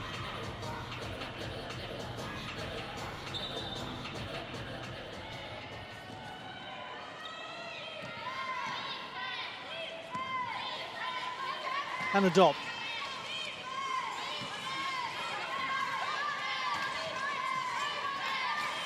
First, making things really difficult for Dodd. She's managed to get a bit of space to work into the paint and almost a score. That was unforgiving. Miller. Dodd did so well. She was so patient. Miller providing it, and first, getting her first. Germany have 71. The gap now has grown from where it was at the half-time interval. It's a very good fourth and final quarter from Germany. You expect that from them. They know how to see out games. They know how to deal with a fight back from their opponents. You can't win as much as they have won without that ability. That's great pace from Cronau, because there was a real danger from Katarina Weiss on the break.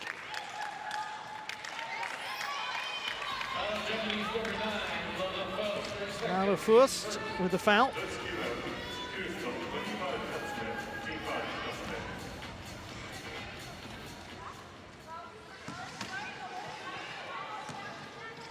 Merritt. Monroe Cook.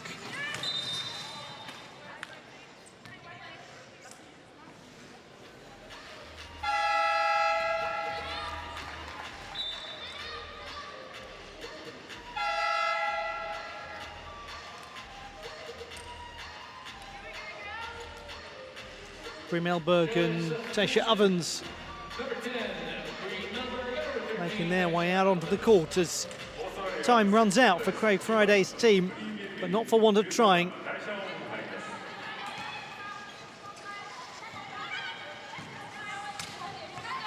Monroe Cook.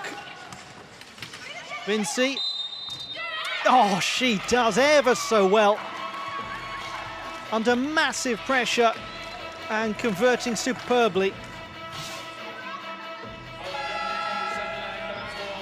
Looked around, saw there was no option, had to go it alone. The ball took a moment to make a decision.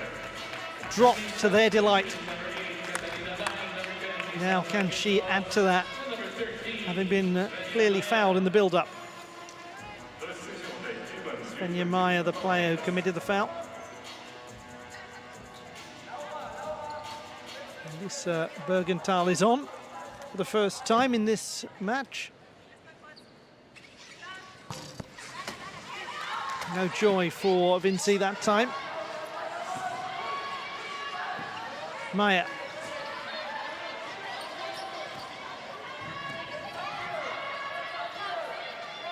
Bergenthal, the player, down as Fürst gets it back from Lang and scores. That's good decision making from Laura Fürst.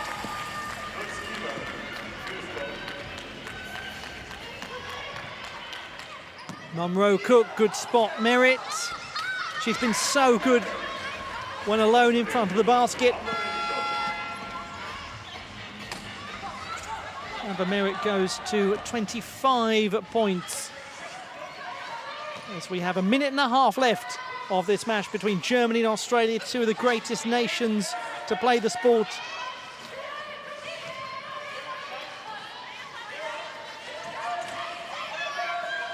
Lang, Bergenthal.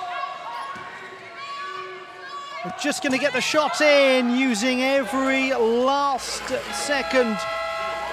Laura Fürst finishing the game so strongly as for the first time Miller watches on.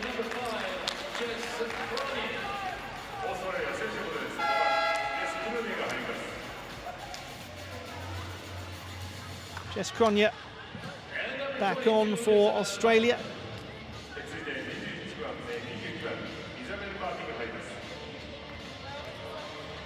Her technique has developed enormously since she first began playing the sport. Really used to struggle with pivoting. Has always had terrific endurance, terrific pace. Very good track and field athlete and fine swimmer as well.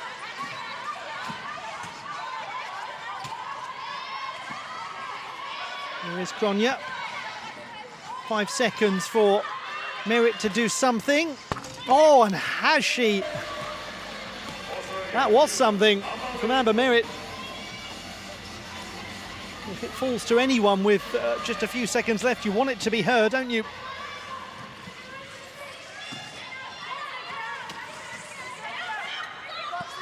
But that's very calm from Carolina Lang. Gets her 14th point of the game as there's half a minute to go, and Germany are going to end up with a reasonably comfortable victory despite a good fight back from Australia. Tasha Ovens does really well. Ovens getting her first score of these Paralympic Games. First time she's been on the board at Paralympic level. We'll not forget that, even though the outcome will be one they will want to forget.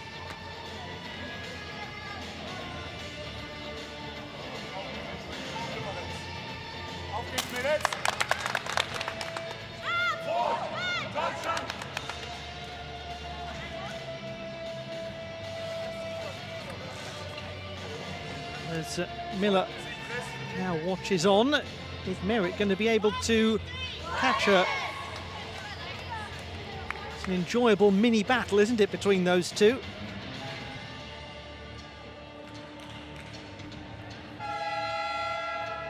If Australia are to lose, and let us be frank, that is what is going to happen, then They're going to lose in a stylish way. They're going to lose in an attacking way. They're going to lose having played some exciting, exhilarating wheelchair basketball.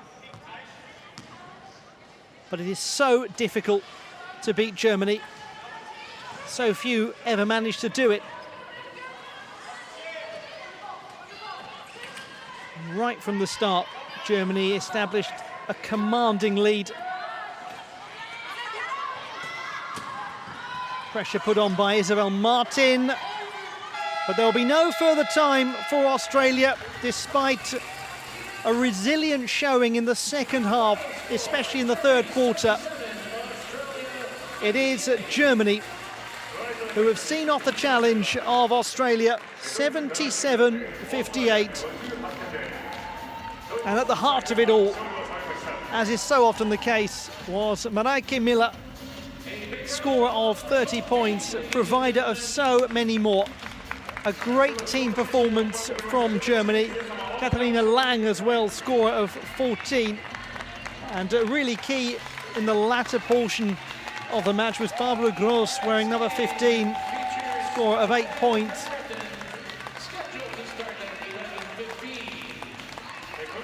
It's a great win for Germany, their first of these games. It's their first match.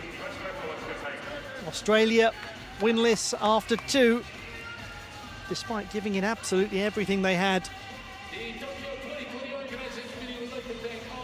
It finishes, therefore, Germany 77, Australia 58.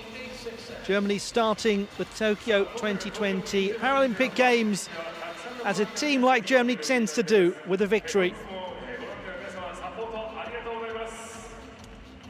And for Australia, hope not lost. This will be a very positive debrief from Dennis Knoll. That is how things currently look in Group A of the women's wheelchair basketball competition, with Australia the only nation so far to have played 2. But it's early days, very early days. Top 4 advance to the quarter-final stage.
Ladies and gentlemen, the International Paralympic Committee in Tokyo 2020 welcome you to Musashino Forest Sport Plaza for the Women's Paralympic Wheelchair Basketball Competition.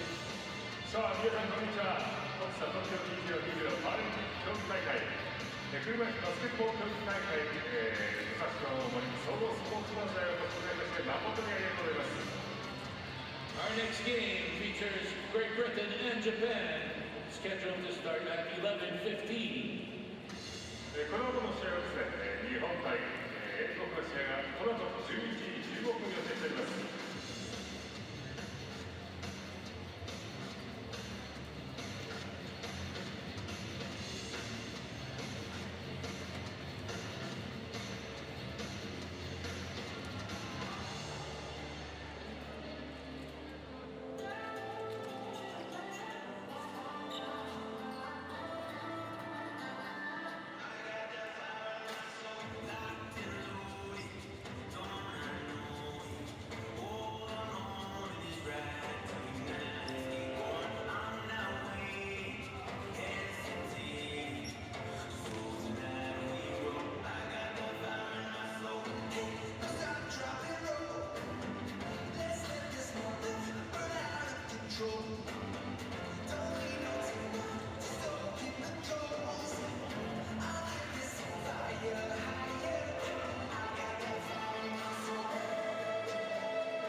拍手でお送りください。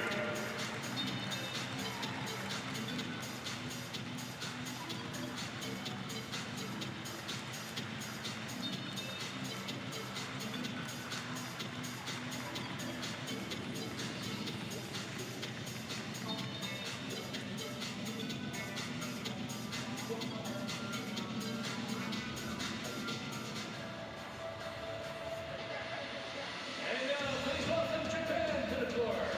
続いて日本代表選手入場です。大きな拍手をお送りください。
Let's now take a quick look at a key player from each team, starting with Great Britain's number 11, Matty Thompson.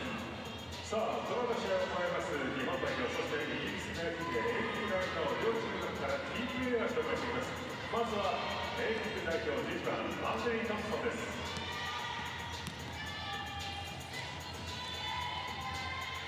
She fell in love with the speed and high-impact nature of the sport when she was 10 years old and was invited to a Sheffield Steelers training session. She started in 2009 for Great Britain's national team, and she's making her second appearance at the Paralympic Games. まずマーベリン・トンプソン選手は10歳の時にシューティングスリーガーにトレーニングに招待され、その後ですね、2009年イギリスの来日となります。今回のパラリンピックは2回目の登場ということで、昨日は11得点ですが、さらに得点を上げると活躍が期待されます。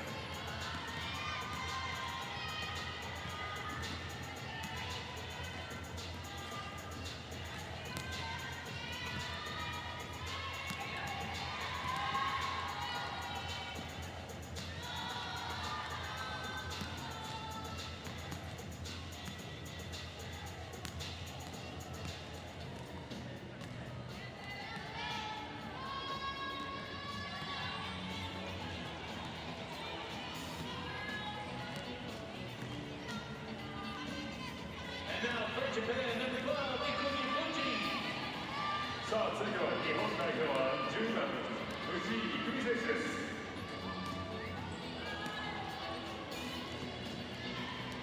So she's the team captain. She started playing for the national team in 2005. She was named an All-Star Pride player at the Emperor's Cup in 2017, 2018, and 2019. She's making her first appearance at the Paralympic Games. さあ、藤井選手はですね、昨日チームをですね、そういう一部としてキャプテンとして引っ張っていきましたけど、2005年からですね、代表でプレーし、天皇杯では2017、18年、19年、ベスト5に入っております。昨日のですね、勝利、そして今日も連勝できるんですね、ぜひ皆さん応援していただければと思います。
They've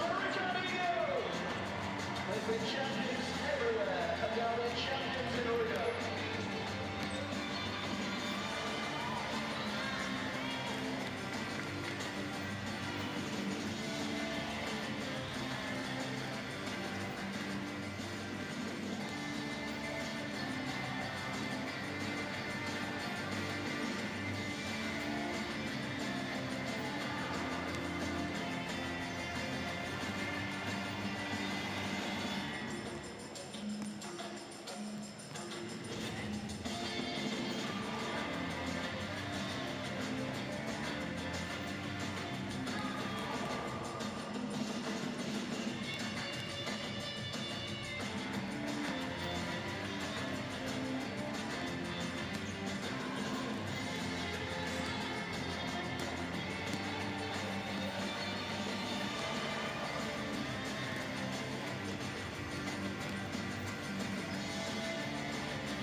The warmest of welcomes to you indeed to the Musashino Forest Sport Plaza in Tokyo, Japan. And this meeting between Japan and Great Britain in Group A of the women's wheelchair basketball competition at the 2020 Summer Paralympics. A fine start for the host nation. A 73-47 win over Australia. For Great Britain, a similar margin of defeat to Canada.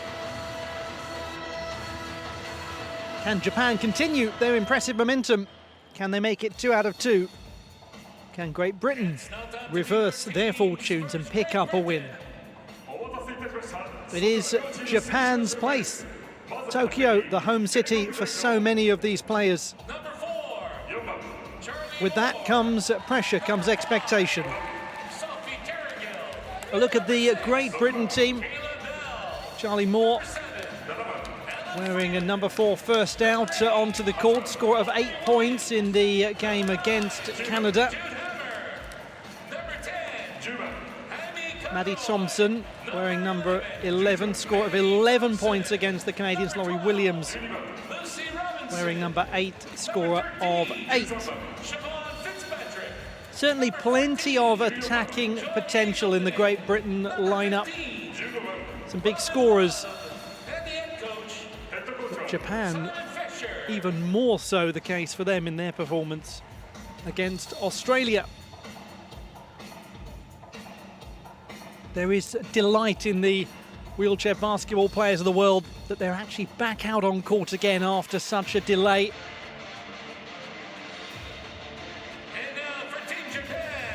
I'm sure you're feeling much the same. It's a great pleasure to have your company wherever you're joining this from and whoever it is you're supporting as we look at the Japan team led out by Zaima Izumi wearing number 2.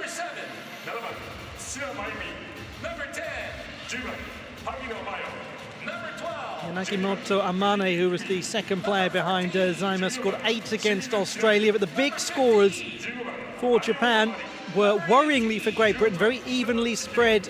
Hagino Mayo, Fuji Ikumi, Amimoto Mari and Kitaro Chihiro all scoring in double figures.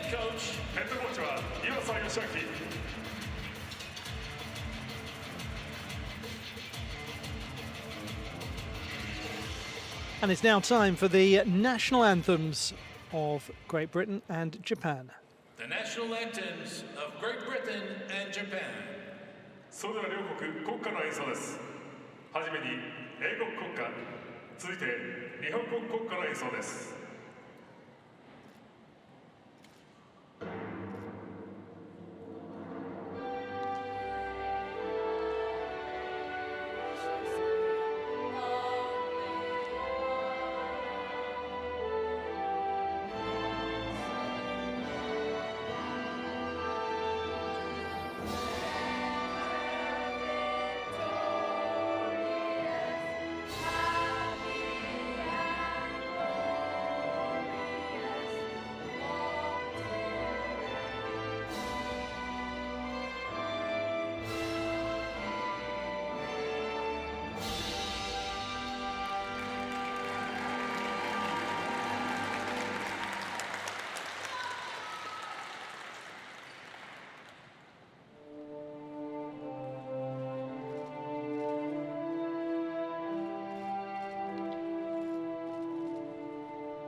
It has been a thoroughly impressive start by the host nation as they return to competing in wheelchair basketball at the Paralympic Games.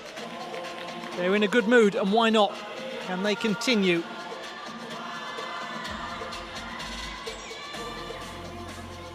And what of Great Britain, who need a turnaround in their fortunes? Some strong features, very strong features of their performance against Canada. But it must change now as Karsten Rehling, the referee, is flanked by his team.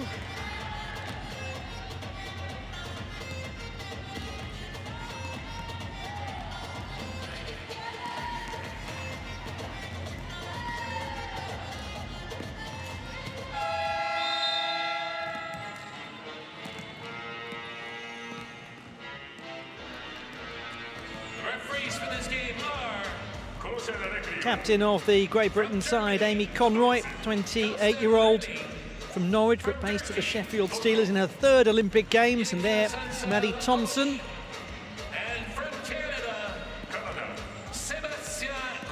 Another of the Sheffield Steelers players missed the games in Rio as she was starting a family. Competed in London.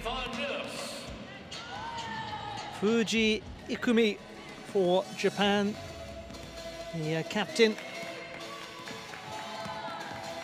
plays for the Scratch team. More on them in just a short while. They're a fascinating team with a really interesting history. As we look at the starting lineup for Great Britain, Joy Hazelden wearing 14, scored 6 against Canada. Amy Conroy scorer of 4. Roy Williams scorer of 8.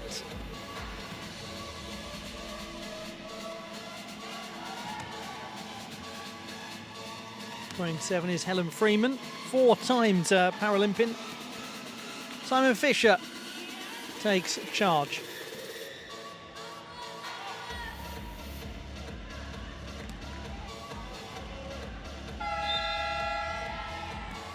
Japan's starting lineup.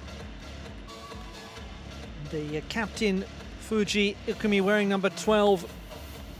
Asian Para Games silver medalist in 2018, scored 13 against the Australian team. 38-year-old returns after playing in the team that competed in Beijing and was fourth in 2008. Really the central pillar of the team. Iwasa Yoshiaki is the head coach of the Japanese team, assisted by Tachibana Kaori and Yamasaki Sayaka.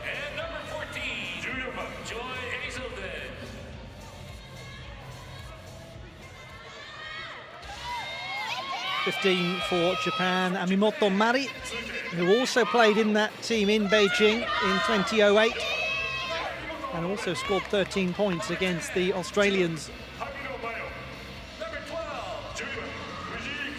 Kitama Yuri, wearing 19 for Japan, is 26 and a more recent addition to the team. But that's only in contrast to those Beijing Olympians. She made her debut a couple of years after them.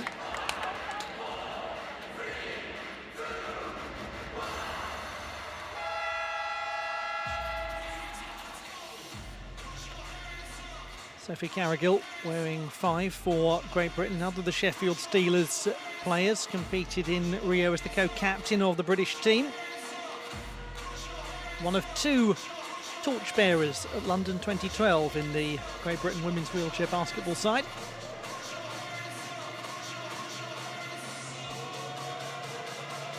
Last opportunities for discussion, for contemplation before the contest begins. Great Britain are in buoyant mood. They'll need to be as they face Japan.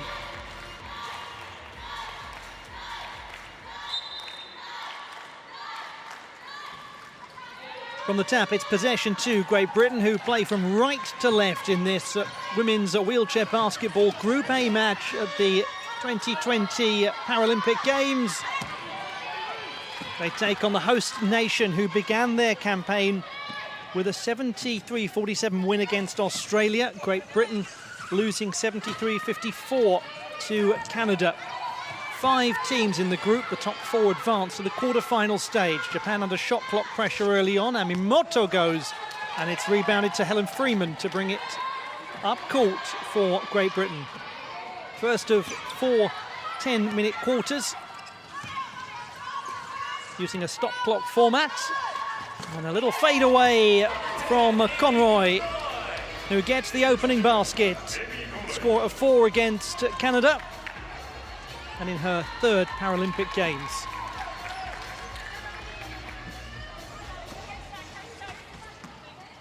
Is Hagino Mayo from Sendai in the north of Honshu. Beautiful scenic part of Japan. She loves to drive, and we'll come back to that as Japan have managed to just about beat the clock, courtesy of Amimoto Mari.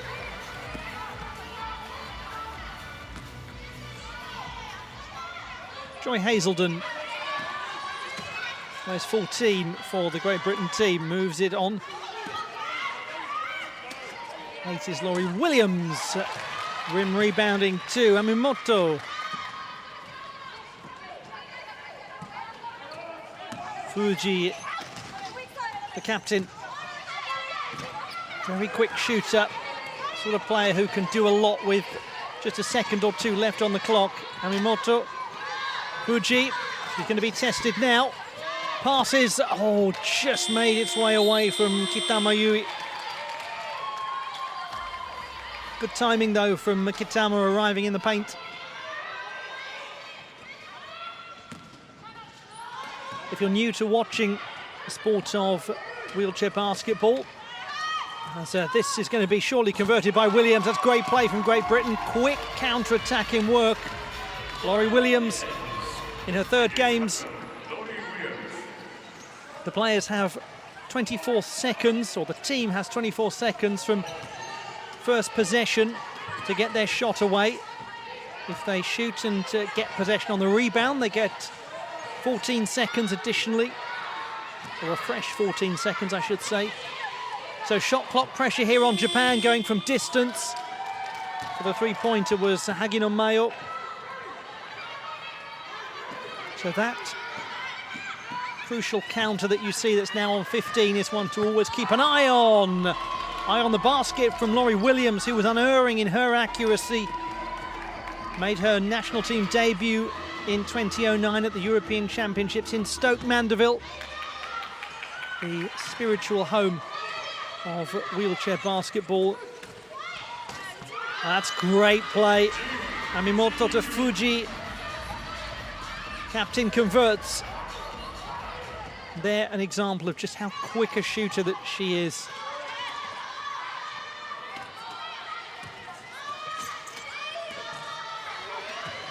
Williams, a little high. Captain takes it up court. Good spot to Hagino Mayo.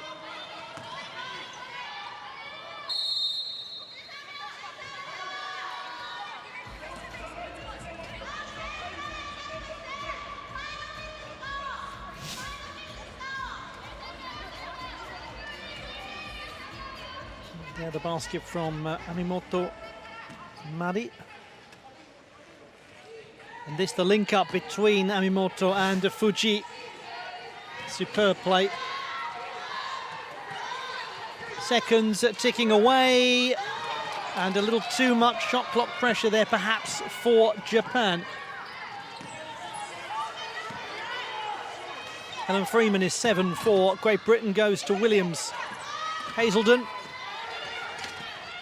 adjusting herself was Conroy, and as a result, time is just starting to tick away. It's going to go back to Conroy. She's well positioned now. Now the shot clock resets to 14. And that is going to be a foul. Committed by Yanagimoto Amane.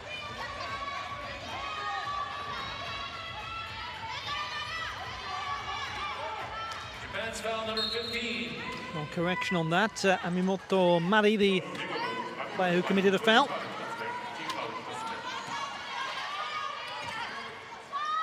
Conroy does beautifully.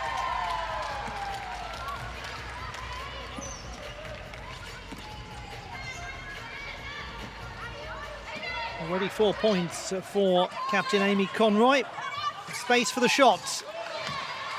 Yanagimoto Amane not able to exploit that, as Great Britain will look to increase their advantage. It's a promising start for Great Britain. Conroy. Hagino. Amimoto. Yanagimoto goes to Hagino Mayo. Fuji.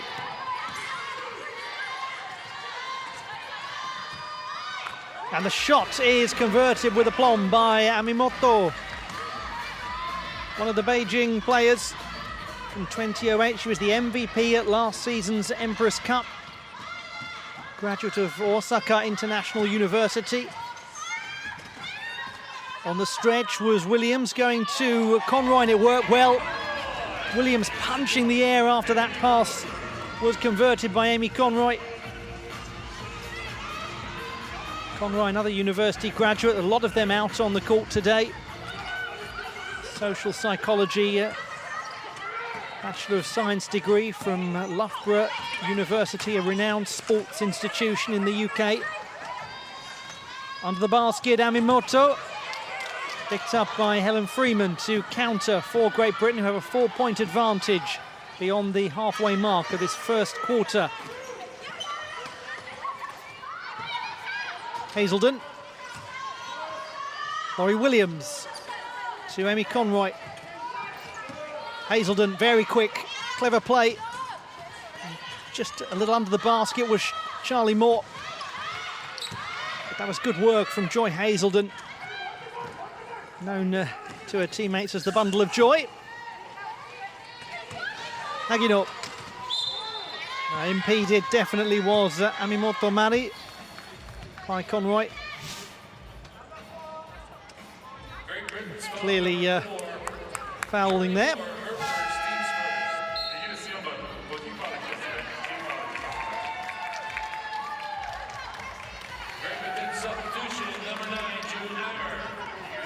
Jude Hamer on.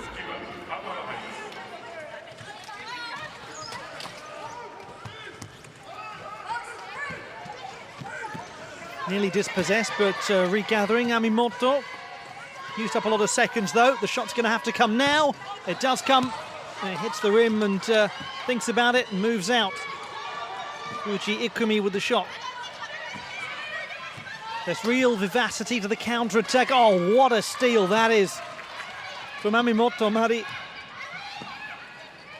Terrific reading of the play. Fuji. Hagino set herself beautifully for that. That was tremendous from the decade-long national team player. Over a decade now, in fact. It's amazing. She took up the sport when she was inspired by a newspaper article about a local player.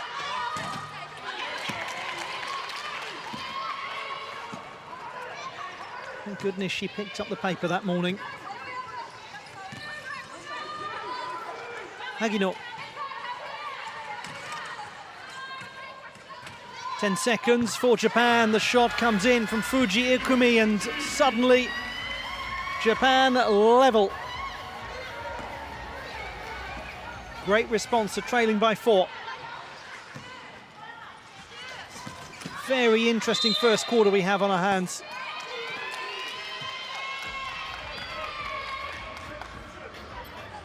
Joy Hazelden, player born in the People's Republic of China, but moved to Southampton when she was 6 years old, down on the south coast of England.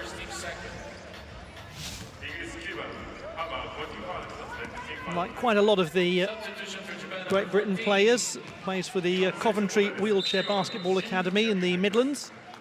It's a very fine basketball city, Coventry.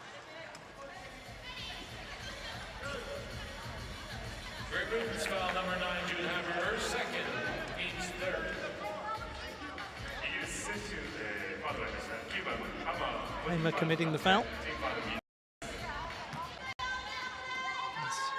Iwasa Yoshiaki and Simon Fisher watch on from the sidelines. Japan possession with Fuji. Rebounds kindly to Hazelden. Hazelden moves it on and gets it back fast from Freeman. Hazelden, oh, what a spot that was to Williams, who couldn't convert, but very vision from Joy Hazelden.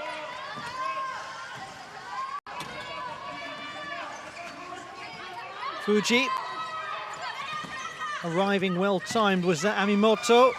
And Amimoto gets the two. All of that really started with her great judgment in reading the pass from Fuji.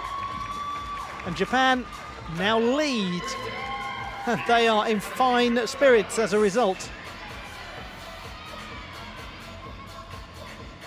Timeout called by the Great Britain camp.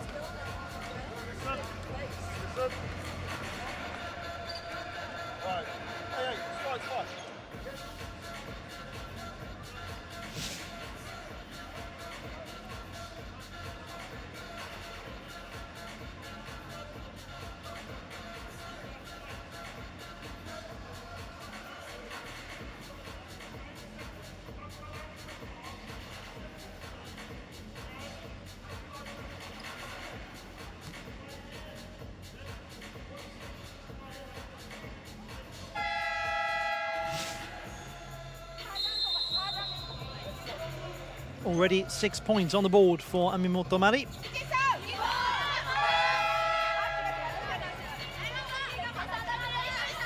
A universal cry of Japan from the Japanese players as they go back out onto the court. And we look at Joy Hazelden, doing a master's degree in health education and promotion at the University of Alabama. Real gathering point, Alabama University, for wheelchair basketball players. A lot of the athletes here in Tokyo call Alabama their second home. More. Hamer.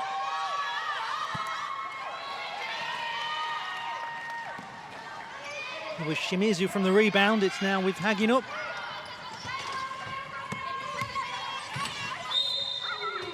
Fouled was Amimoto Mari by 31-year-old Helen Freeman from Watford.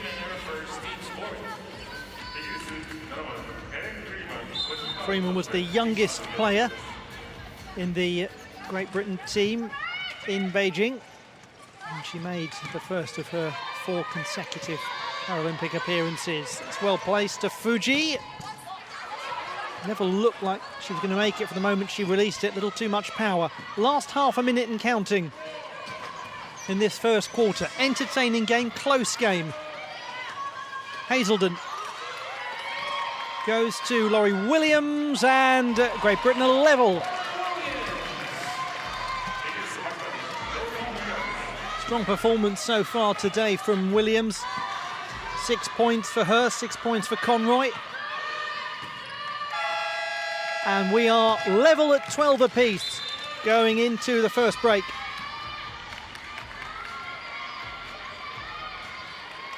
A tight first quarter between the host nation Japan and Great Britain.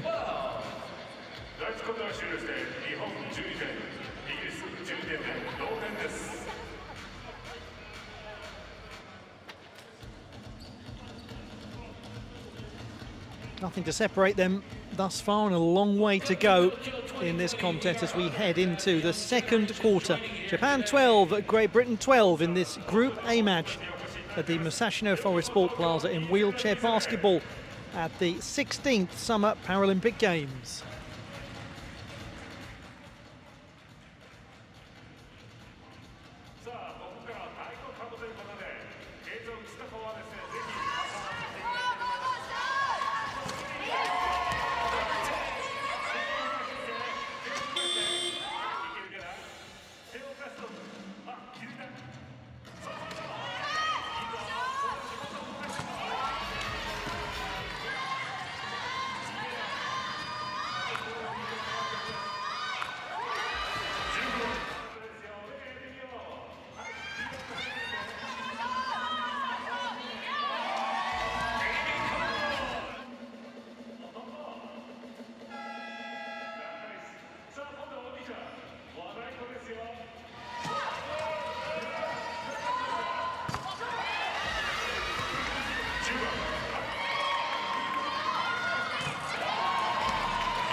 Second quarter to begin in a matter of seconds.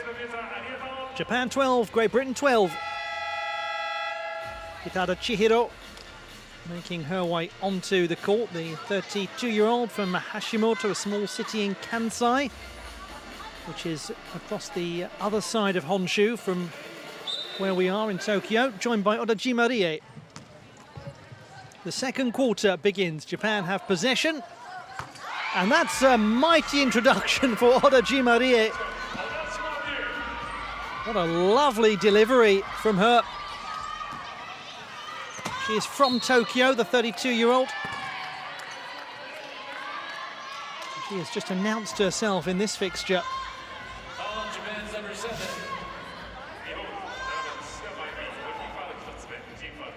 First three-pointer.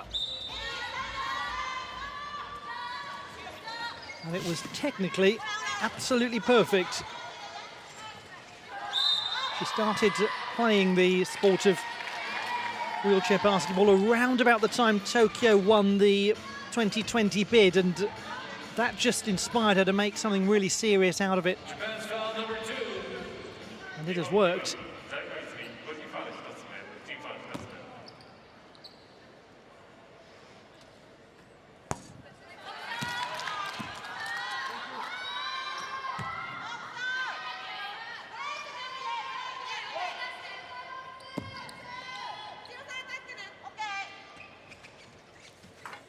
Conroy gets the second. 2-point deficit for Great Britain. Japan starting to find a compelling rhythm, looking accurate. Odajima to Tsuchida Mayumi, who scores. Real veteran performer, 44-year-old from the lovely town of Nagahama in Shiga Prefecture in the Kansai area. As Thompson goes off the backboard and rim, and it's rebounded to Robin Love. No joy at all for Great Britain in those two attacks. It's Japan who come forward. Odajima releasing to Tsuchida.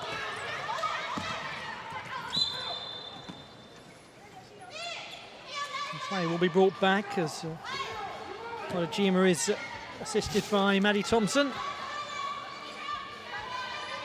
This went right into Sophie Carrigill.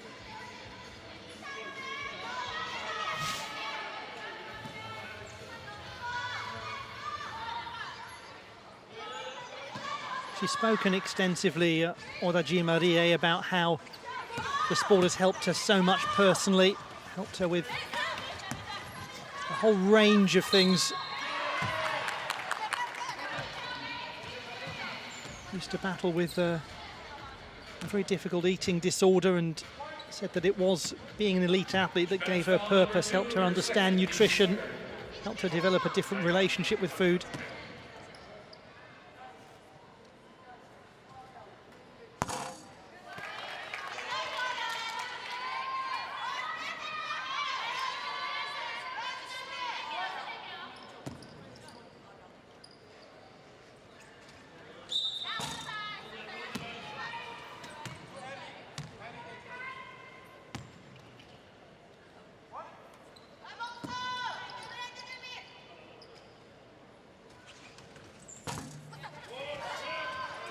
Amy Conroy, just one so far from the free throw line.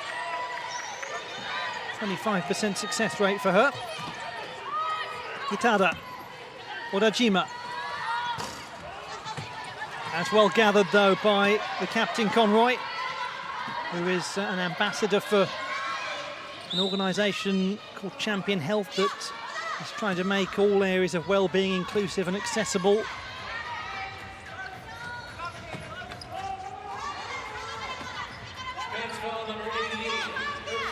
Now confirmed on Odajima, or by Odajima I should say. Maddie Thompson. Son Zachary will be watching on. Love. Again, Great Britain not getting success in front of the basket. A lot striking the rim. Kitada. 22 is Yasuo Emi. Kitada.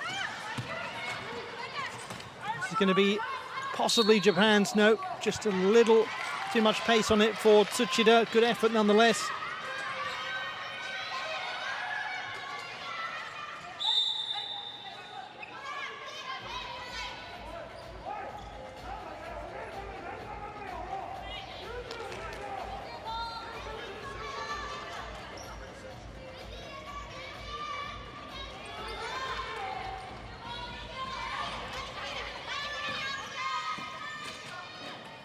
Bringing it up court is Thompson. It's with 15, Robin Love. From Ayr in Scotland, but based in Manchester now. Thompson rebounds to Kitada. Japan to bring it up court. Yasuo Emi from Oita in Kyushu Island. Oh, that does just about find its way. It's Kitada Chihiro. Japan now have a 6-point lead over Great Britain. Feels like a long time ago that Great Britain were in a position of advantage. Conroy again. It doesn't quite drop. And again it's Japan with a chance. Kitada. Very quick is Tsuchida. Off the rim and back to Japan. They'll get another 14. Kitada. Odajima. Doesn't she have a lovely fluid shooting action?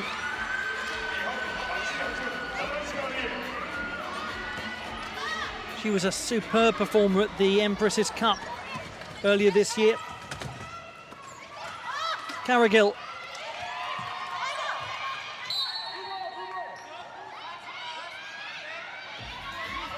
Part of the British team, Sophie Carrigill, that won the silver medal at the World Championships in 2018 and the European Championships a year later. But there's going to be another timeout called, by the looks of things, by Great Britain. Defensively, okay, if we're in section 2 here, we've got to be hard out, we've got to be hard here. In fact, that's probably the job, we've got to be hard here. Be aggressive. If they're in section 1, it's a straight jump. Okay? Just slow down, offensively, composure, look at this. もう相手タイムアウトないから、もうあれ2つ目だ。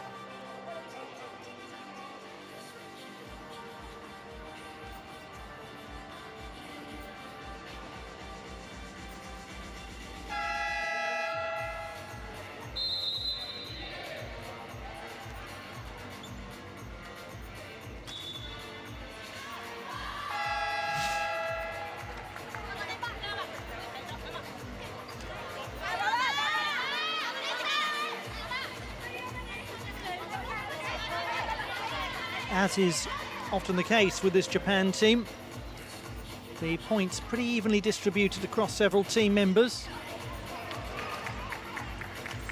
For Great Britain, just 2 scorers, Conroy with 7 and Williams with 6.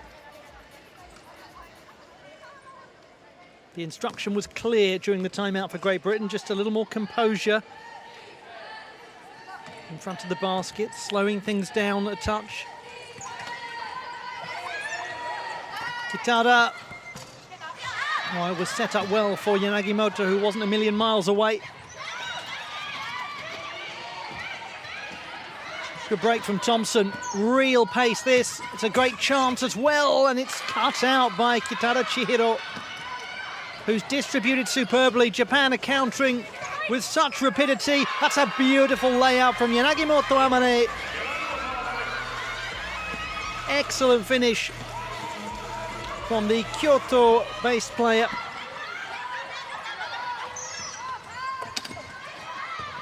Again, it was a touch from Kitada that made things difficult for Great Britain.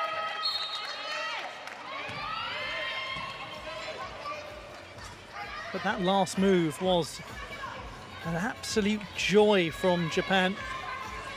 back on is Laurie Williams, often nicknamed the Whippet by her teammates. She's from Manchester, and the Whippet, I'm sure many of you know, a racing dog that was particularly popular in Lancashire in the 19th century. Known for its extraordinary tenacity and pace.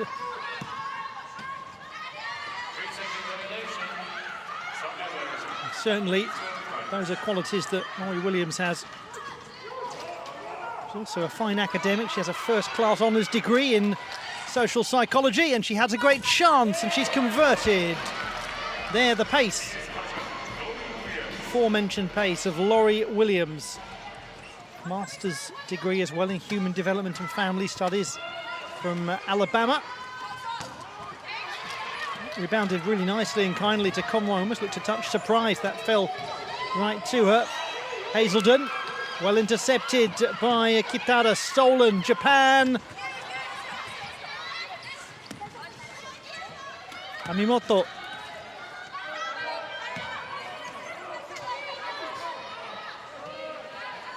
Kitada. It is now with Sophie Carrigill. Williams. Hazelden an option, but Williams has to reset and rethink. Conroy. Freeman. That's a great shot from Freeman. Moved to Germany last year to play for the Thuringia Bulls.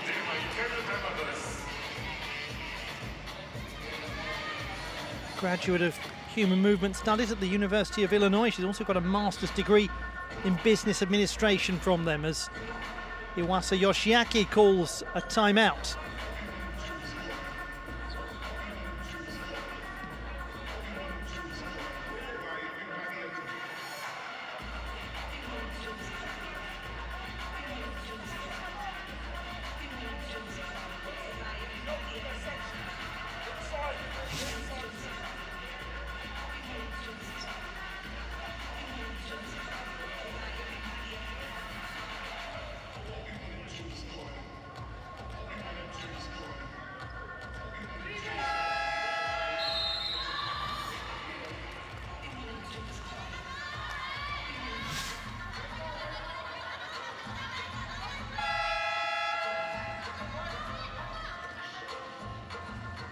Beyond the halfway mark of the second quarter in this Group A women's wheelchair basketball match between the host nation Japan and Great Britain. The second match in the group stage for both of these nations. Real quickness from Amimoto. Hagino. Tough for Kitama to get the shot away, but she was fouled.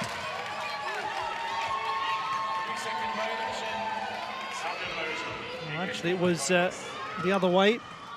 Too long spent in the paint by Japan. Too much inactivity in the restricted area. It's a great turn from Freeman.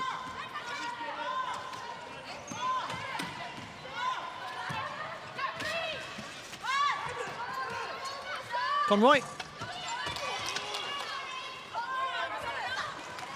All of the players in the sport of wheelchair basketball are given a classification number. We'll come back to that as this attack is being built by Amimoto to Kitada.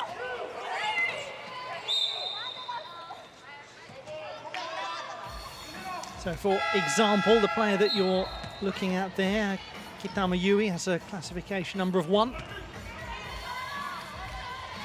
Shared by Sophie Carrigill. It goes up to 4.5.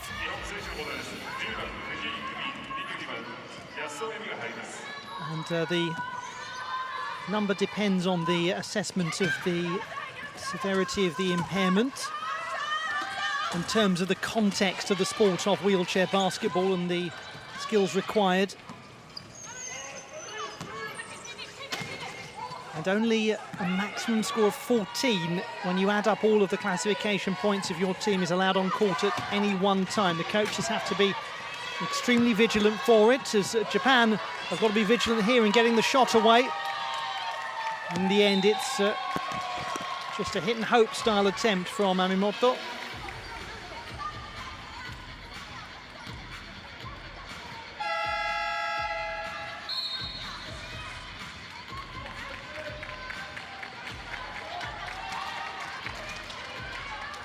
There are some domestic forms of wheelchair basketball that do allow a 5.0 category player. That's a player who has an impairment that falls outside of the classification system for the sport of wheelchair basketball. But that's not the case at the Paralympics. And so the number is 14, that magic number that the coaches have to ensure is adhered to. That's from Fuji to Yanagimoto, and it takes its time, but it was worth the wait. Yanagimoto Amane, known as Anna to her teammates and friends. Conroy gets one of her own.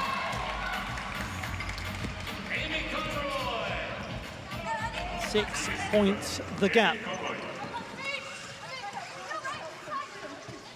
Yasuo.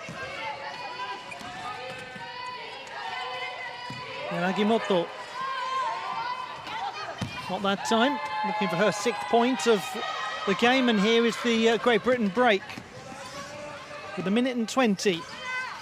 It is Williams.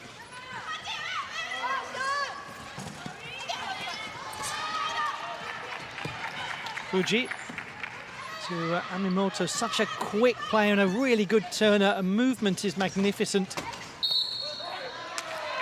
Pivots exceptionally well.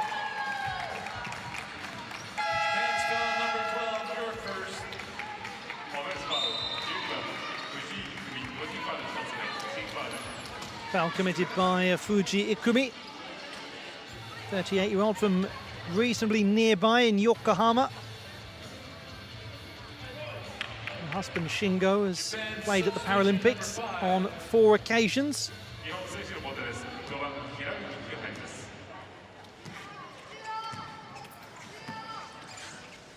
Remarkable, isn't it? 8 Paralympic Games shared equally between them as a couple.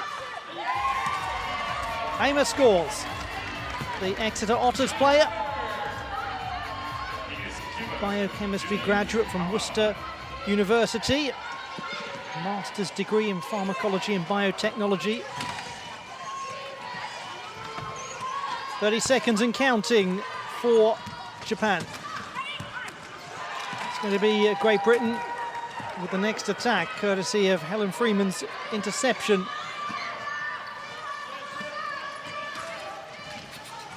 Just 4 points the gap.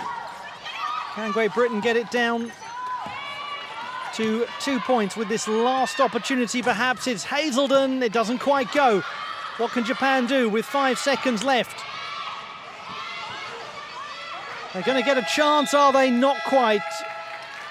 It was Hirai Miki in possession as the buzzer went, and at the half-time interval, it's 25-21. Japan with a narrow advantage, but this is anyone's game in Group A of the women's wheelchair basketball competition at the 16th Summer Paralympic Games. It's a very entertaining contest. It might not be enormously high scoring, but it is keeping us guessing.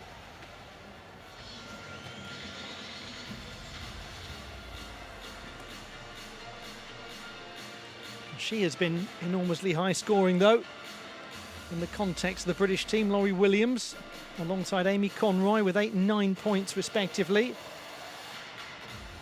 Japan's Amimoto Mari with 6. And a look back at some of the moments of this second quarter as we have made our way to the half-time break.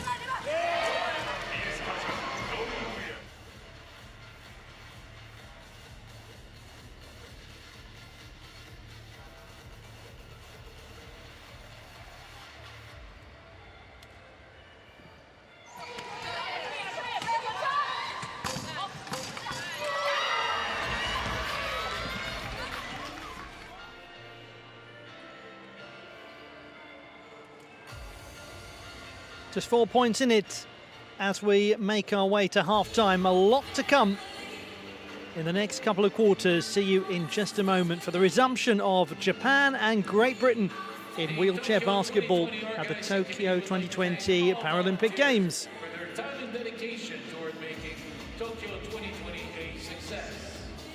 東京2020パラリンピックではたくさんのボランティアの皆さんにサポートいただいております。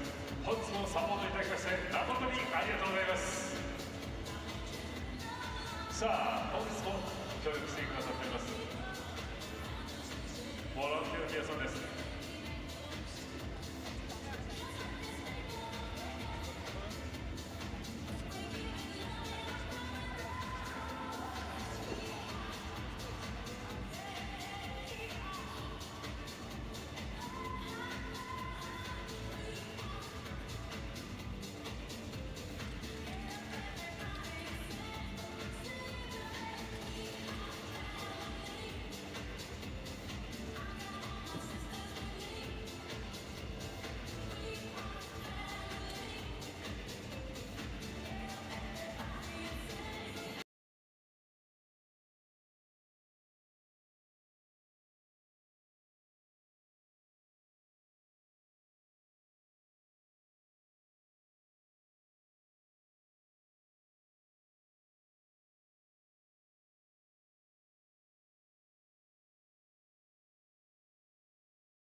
the Musashino Forest Sport Plaza in Chofu, Tokyo, hosting this match between Japan, the host nation of the 2020 Summer Paralympics, and Great Britain.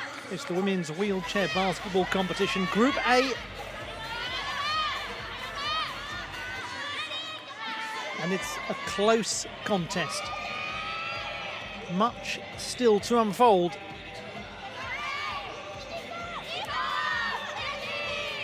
Japan trailed early on. They now lead by 4 points.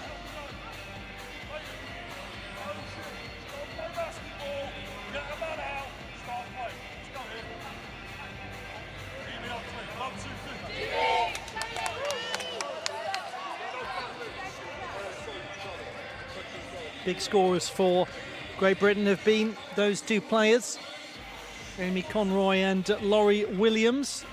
They provided 21 points, 19 of them from those two players. 17 in fact, excuse my mathematics. Helen Freeman and Jude Hamer have each scored one basket.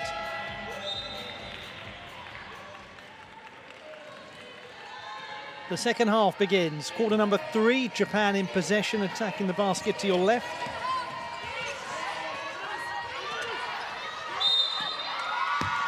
Foul committed on Amimoto Mari by Charlie Moore. Great Britain's foul on number 4, Charlie Moore, her second team's first. Just 22 more, another of those players who benefited from the British Paralympic Association's Inspiration Programme. Attended the games in London. And there, some inspired youngsters attending the games here in Tokyo. An inspired finish from Amimoto Mari.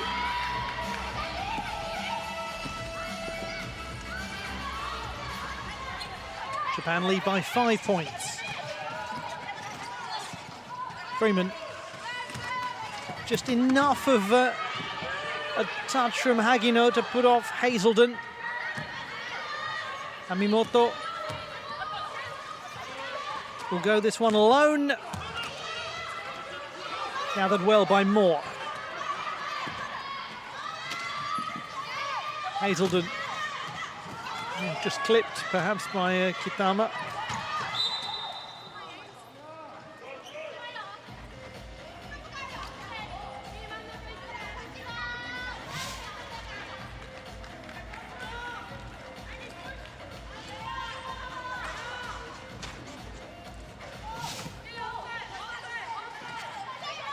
Great Britain with 10 seconds left on the shot clock. Decision needs to be made.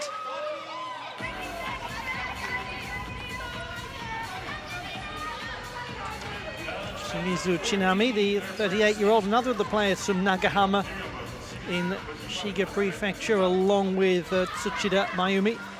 It's a lovely part of Japan, Nagahama. Really the centre of the traditional performing arts of Japan, that part of the world near the city of Kyoto. Fascinating place to go if you want to study things like the tea ceremony, like calligraphy, flower arranging, martial arts, puppet theatre.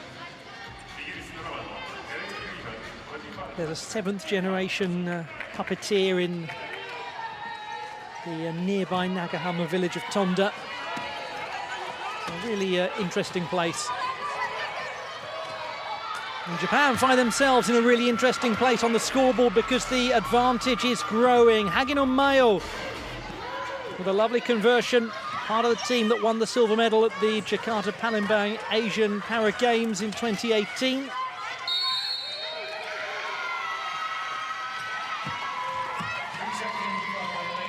Three-second violation called against Great Britain.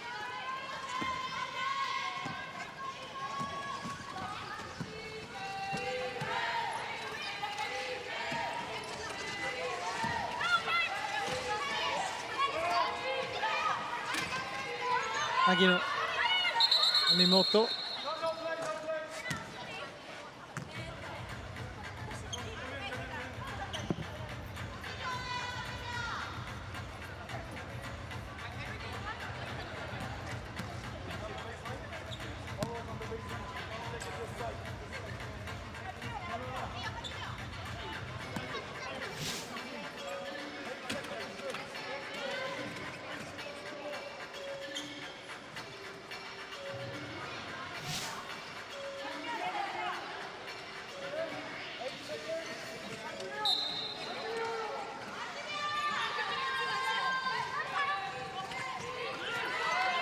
Inbound from Hagino, but picked up quickly by Great Britain. Moore doing some really good work. It's now with Williams, and then cut out by the player who lost the ball initially. Hagino Mayo tracking back the full court. Smile between Conroy and Amimoto. Going for the grab ball.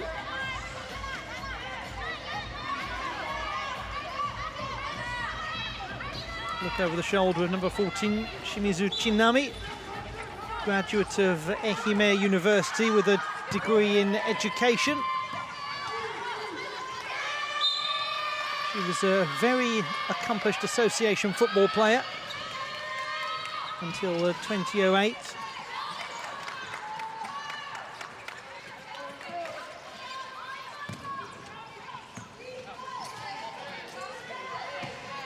Amimoto, like she was thinking about the three-pointer there just for a moment. She's been fouled, so it's a good decision to hold on.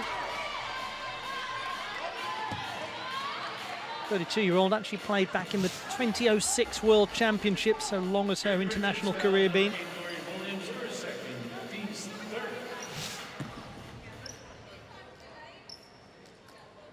So from the line, Amimoto Mari.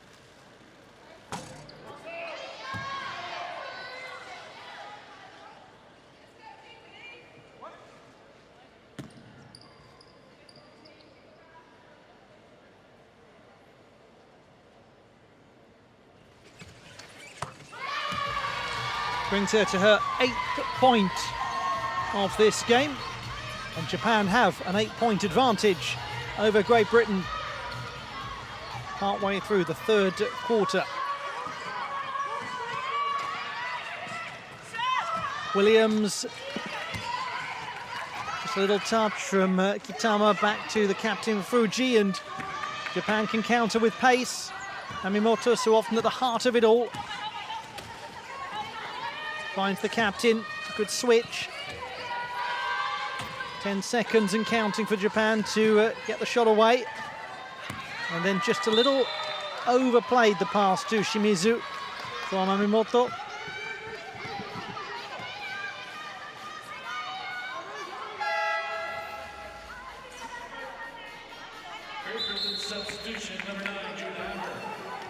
Jude Hamer back on for Great Britain.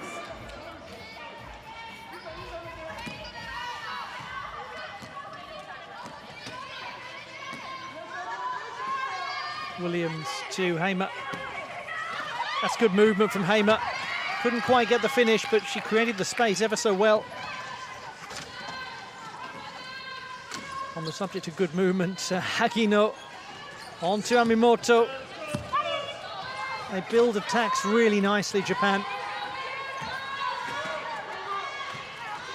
Fuji, Hagino, got to shoot.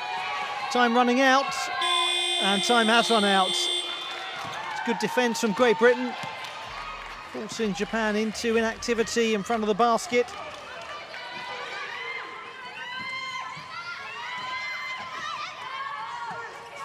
Hamer.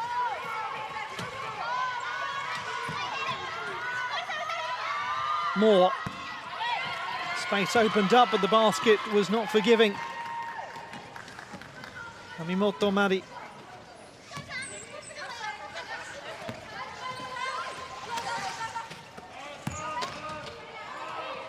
Shimizu, Hagino, Amimoto, and finished well from a very central position by Shimizu. Tried several different para sports before settling on wheelchair basketball. For her, it was all about the teamwork. As a former footballer, she really wanted something that gave her that same sense of working for the team, of being in a group of people where there was camaraderie. Certainly is camaraderie in the Japanese ranks. Difficult shot attempted by Amimoto, wasn't too far away either. Hamer. Williams. Hazelden. Obvious target is Williams. Hamer. Good defence from Japan, making it difficult for Great Britain to find the shot. They're going to have to find it now, and they do. Superb play, finished by Helen Freeman. 4th point of the match for her. Still, though, Japan lead by 8. Keeping fairly comfortable in terms of that margin. Regathered well by Fuji.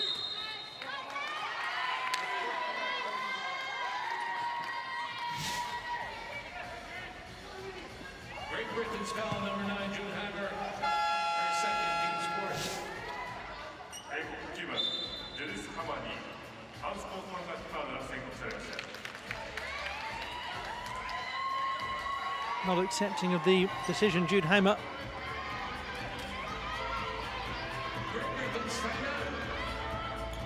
And the timeout called by Simon Fisher.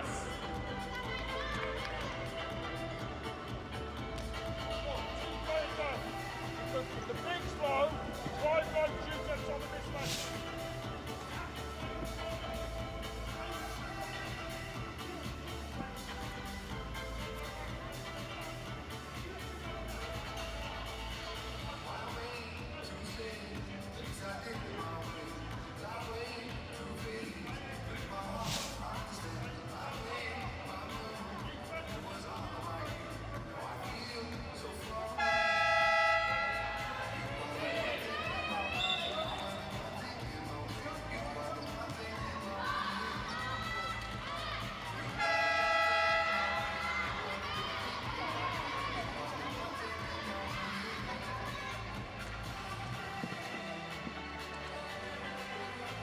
Coaching staff for Great Britain clear in their instruction. Simon Fisher assisted by Maddie Thompson, who also plays.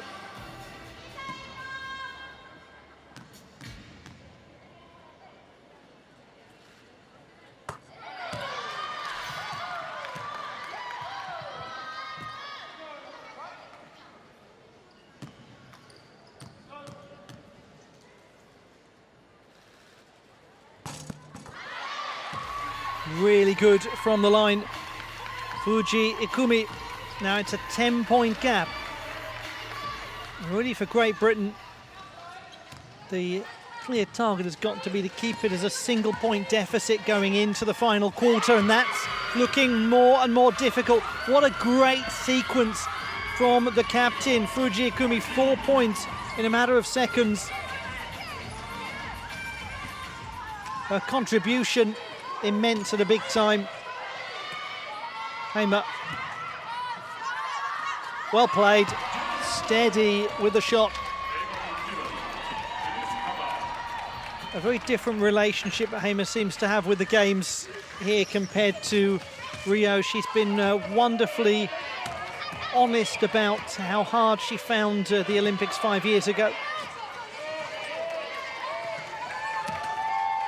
Mimoto to Shimizu. Shimizu scores her 4th point of the game. Williams. That's well played by Robin Love. That was the kind of patience in front of the basket that Simon Fisher was talking about earlier. Didn't rush the shot, but then straight away Japan re-established the 12-point gap. And who is it? It is, of course, the captain, Fuji. played running basketball in primary school before having a prosthetic knee replacement at the age of 15 due to bone cancer.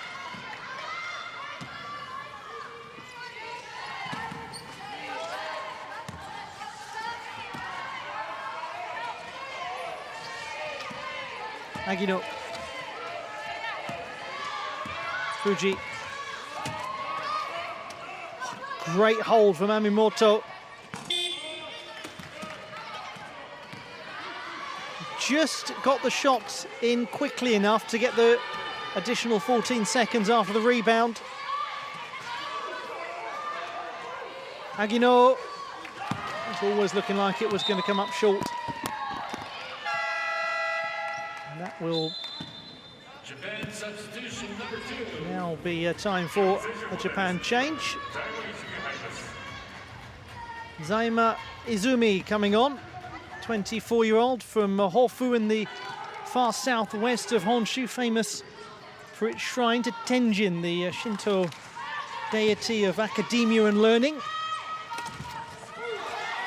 Appropriately enough for a star-studded academic team like Japan and indeed Great Britain. Here is Amimoto on the break. Doesn't convert. Now that's a let off there perhaps for Great Britain.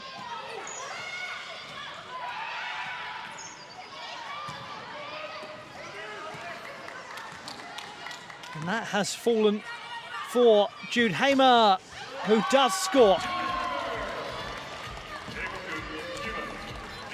10 points, the gap. Japan have always quickly re-established the 12-point gap. Case in point, it's Fuji again. What a performance by their captain. Now at 12 points, her personal tally in this game. Hazelden under the basket, difficult to get the shot away from that kind of position. Japan winning possession.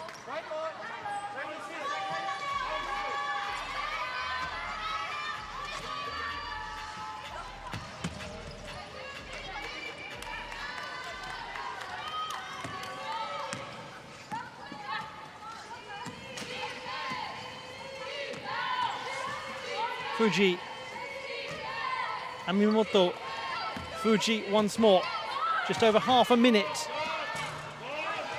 Hamer gets the rebound from Shimizu's shot.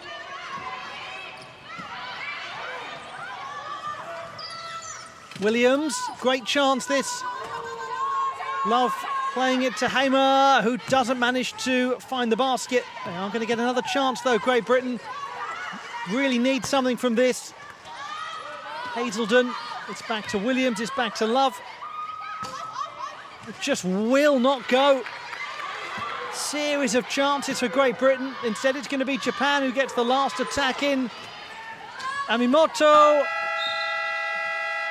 And it is Japan who carry a strong advantage into the final quarter. Great Britain had the chance to get it back to a 10-point gap. But it is 12 points, the margin between these two. Japan 41, Great Britain 29 with just 10 minutes to go. And really, the story of the latter part of this quarter was the work of the captain of Japan, Fuji Ikumi, producing so many big points when it mattered, especially that sequence. 2 free throws followed by an immediate 2-pointer right afterwards. Always seemed to be her, so often seems to be her. Let's look back at the moments of the third quarter.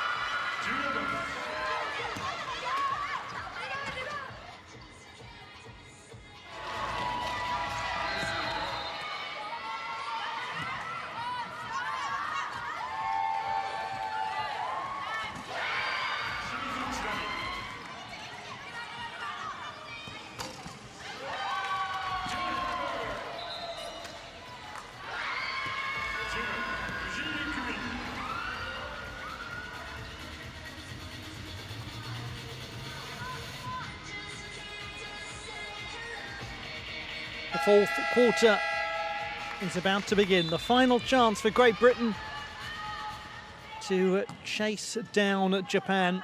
The host nation are on the verge of 2 out of 2 of their home games. And for Great Britain, it would put them in the troublesome position of being winless heading into their third fixture.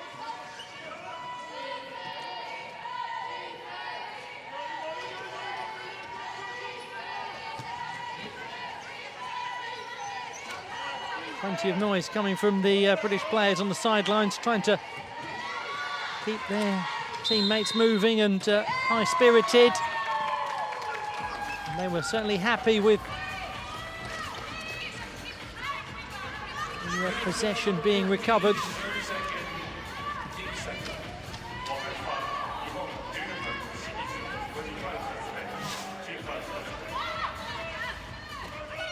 Hazelden inbound and now moving up court is number 7, Helen Freeman.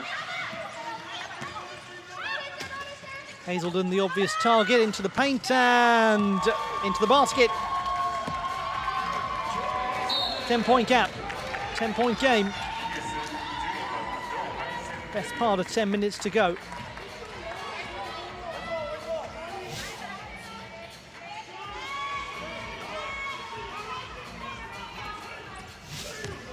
Hazelden wrestling with Hagino. Now the question is, can Great Britain do enough defensively? Because Japan have never allowed the British team to put together a string of baskets. For that reason there, they just use every last split second. Shimizu Chinami once more.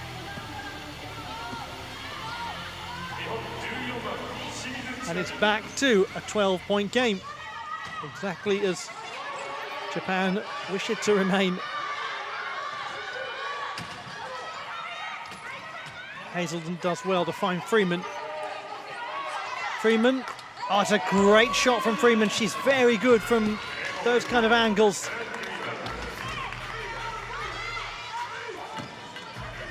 Six points for Helen Freeman.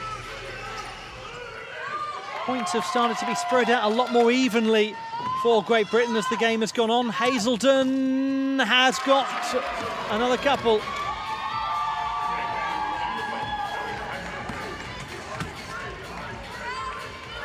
Four points now for Joy Hazelden as Great Britain are back with a single-figure gap.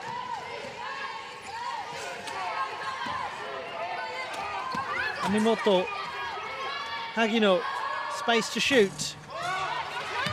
Twice clips the rim. Freeman moves it up court for Great Britain as they are starting perhaps to feel a little more optimistic. Hazelden, again no success. Hasn't had a great conversion rate so far, Hazelden. She's got into very good positions throughout. Amimoto into the paint to the captain, Fuji, who is looking unerring. Marvellous play once more from Fuji.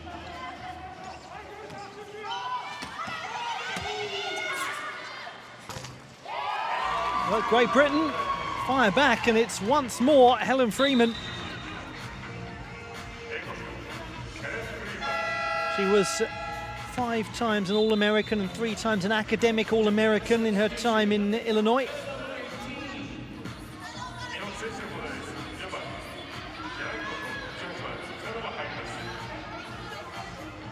Back on the court is Yanagimoto Amane, graduate of life science from Doshisha Women's College of Liberal Arts in Kyotanabe.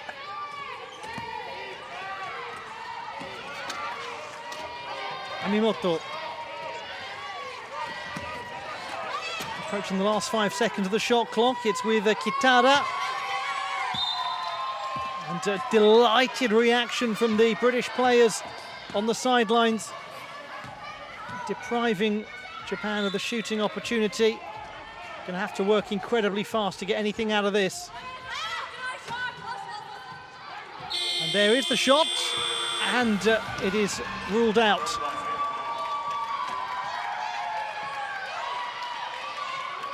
Kitada Chihiro.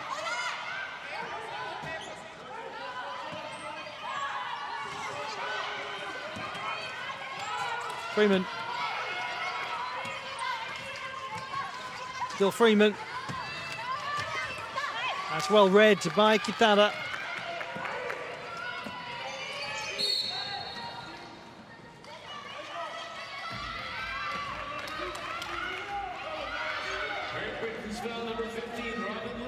Robin Love with the foul.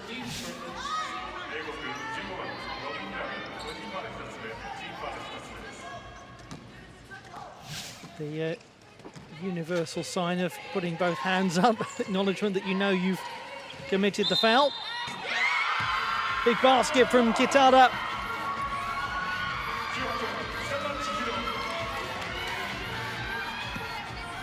Now she'll have the opportunity to add to it. Fouled by Freeman. So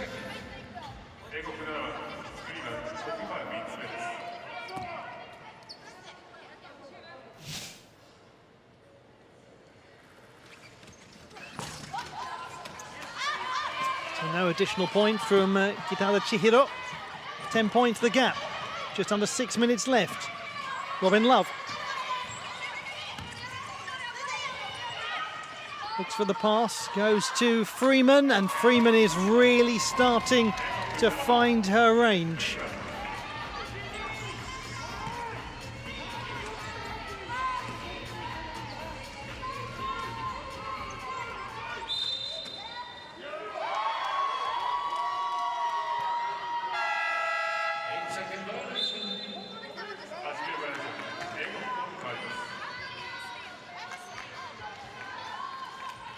Assistant coach Maddie Thompson to come on. Said that during the pandemic she had a lot of opportunity to study leadership and psychology, to look at the cognitive and mental aspects of the sport, and it's really helped in her coaching. As Freeman makes it a 6-point gap now. Japan getting themselves into trouble with the 8-second violation before all of that, not getting the ball out of the defensive half of the court quickly enough. Amimoto.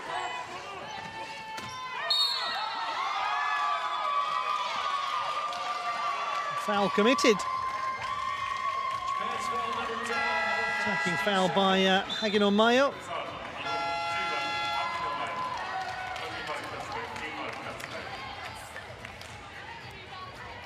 And the timeout has been called.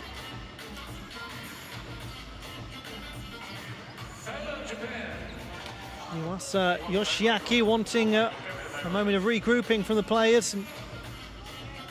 Animated instructions being administered because Great Britain are threatening now.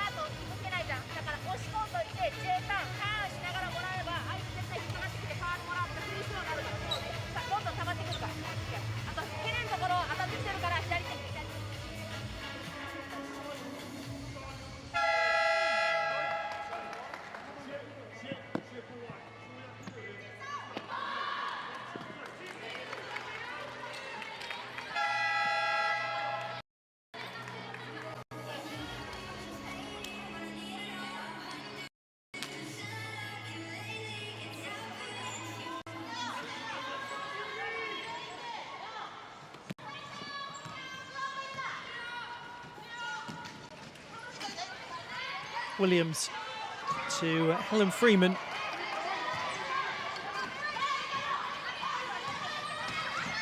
Freeman does well, creates space for the shot, and that time she is not successful.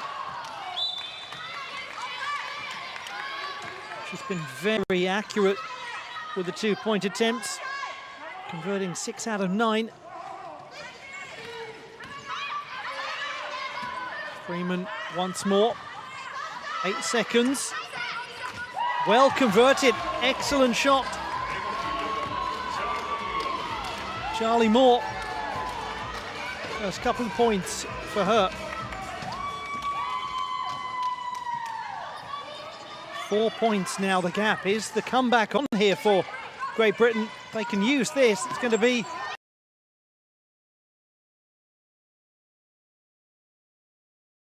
and the chase for the rebound is won by Amimoto to Hagino Kitada. Big shooting opportunity coming up here for Japan. Can they use it? Yanagimoto, yes, indeed, she can. Japan re-established the 6-point gap, but Great Britain are buoyant and are full of belief. Here's Freeman, turns. Oh, that was a tough one.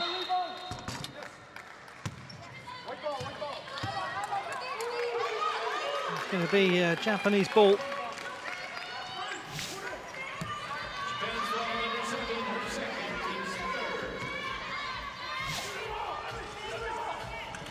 Foul against Helen Freeman.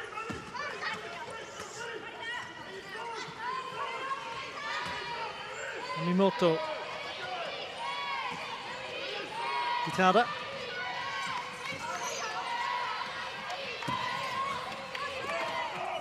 Amimoto sees the gap, finds it, but doesn't find the basket.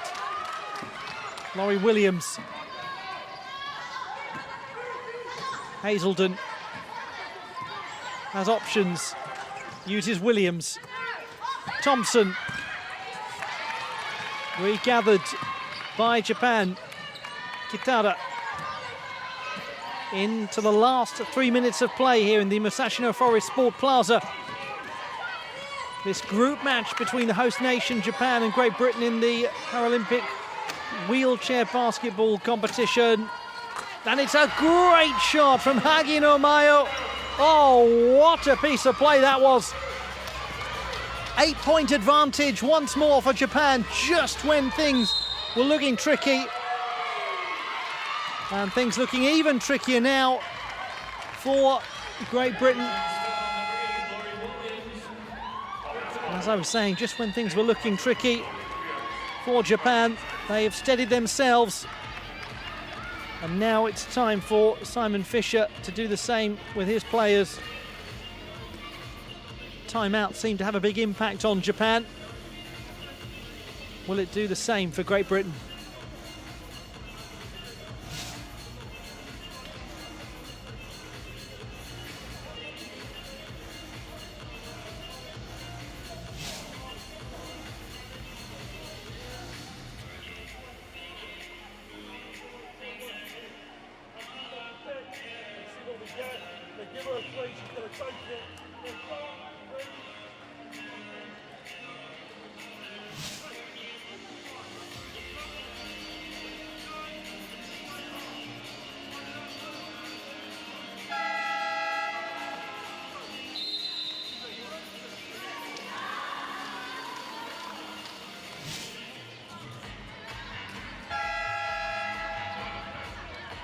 What a contribution made by Hagino Mayo.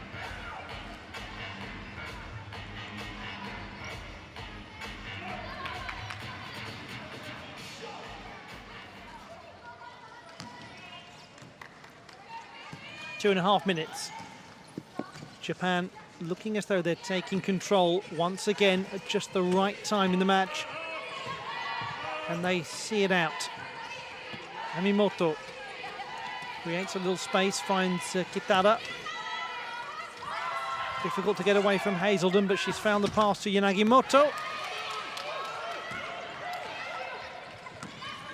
That's a great spot through to Hazelden. What brilliant play. If they can find the basket here, that's a great bit of counter-attacking play from Great Britain. Finished by the assistant coach, Maddie Thompson. Player loyal to the Sheffield Steelers because they introduced her to the sport when she was just 10. Every time Japan misses, then the counter-attack has got to be fierce, quick and punishing from Great Britain. Time is working against them. Williams with the foul.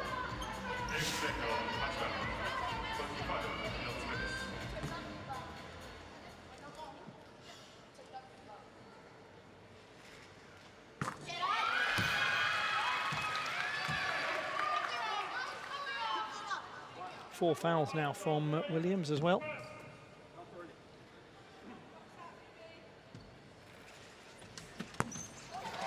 Just the one for Kitada, gathered well by Williams too. Is a great stretch for the ball. Thompson.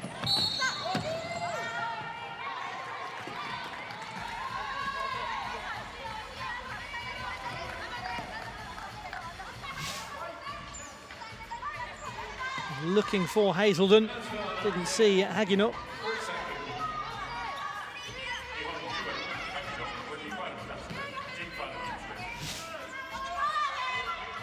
So it is Great Britain's possession. Inbound from Freeman, has it back from Thompson. Freeman sets for the shot and converts.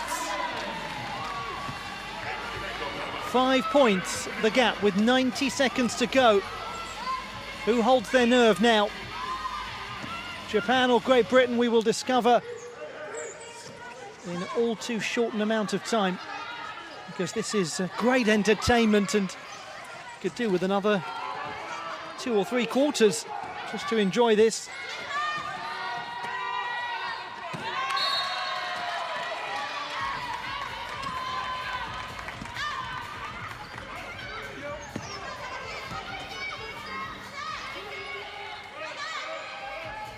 Nervous times indeed.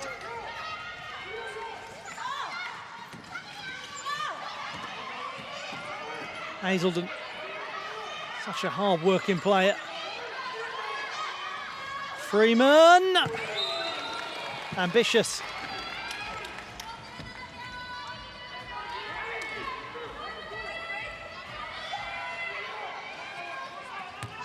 Those players now on the sidelines, that position of just having to watch and trust their teammates.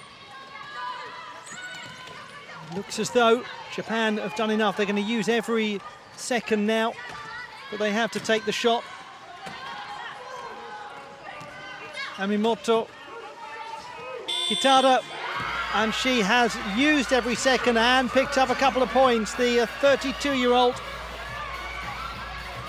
She was a bit of a worry at the Empress Cup last year when she got a wrist injury. They were wondering whether she'd be at her best for the games. It certainly looks as though she is. Freeman. Last few seconds for Great Britain. Williams will not manage to convert, but will get the foul drawn by on Kitama.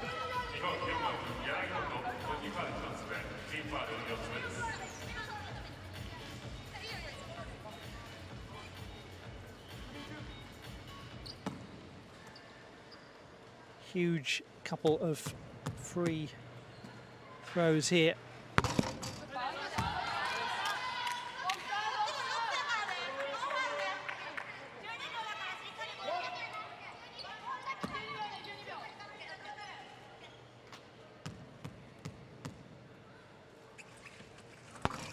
Laurie Williams does manage to get one.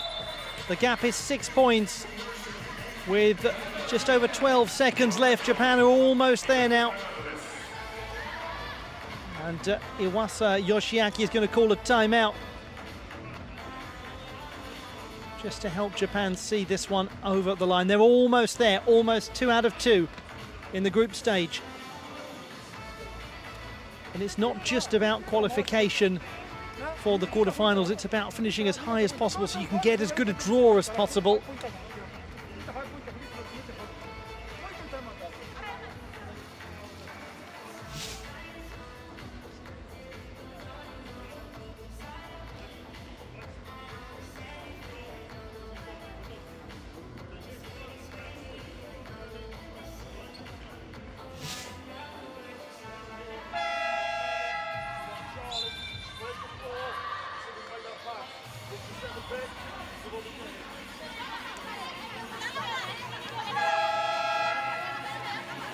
been a supreme team effort from Japan, with some individual brilliance as well.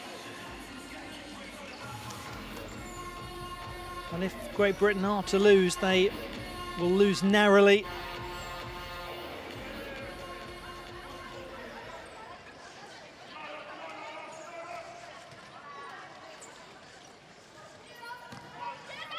Kitada. Amimoto with the last few seconds to elapse. It's been a thoroughly impressive performance from Japan, and they have picked up their second win of the Paralympic Games, and they are ecstatic, as well they should be. It was a marvellous performance.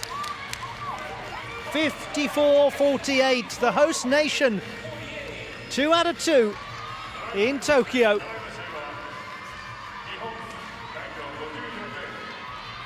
Great Britain, as you would expect, gave it absolutely everything. But there are tears of joy in some of the Japanese players. Quiet reflection for Great Britain. More to come for them. It's not over yet. But this one is over, and it's ended in a win for Japan. A 6-point margin of victory. And how one goes back to that crucial period of play when Great Britain were getting closer and closer, when Fuji Ikumi, the captain, really took control and steadied her team. From then on, it was Japan in control.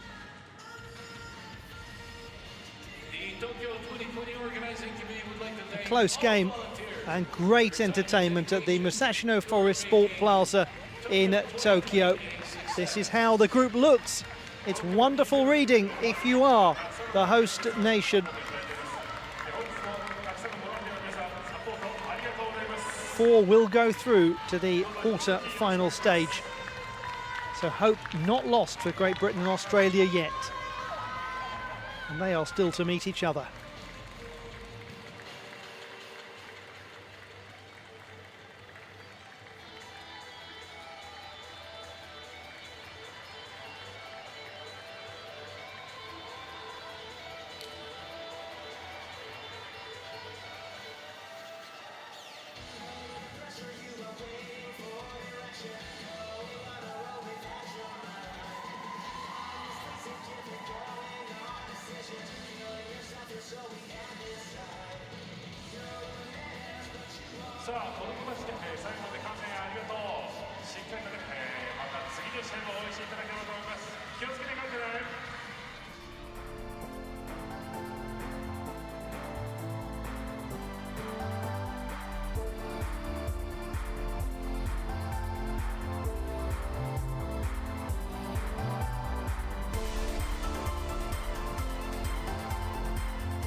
It's been a great pleasure having your company for this session of wheelchair basketball action in the women's competition at the Tokyo 2020 Paralympic Games. A session that has concluded in a win for Japan, making it 2 out of 2 for them in the group stage.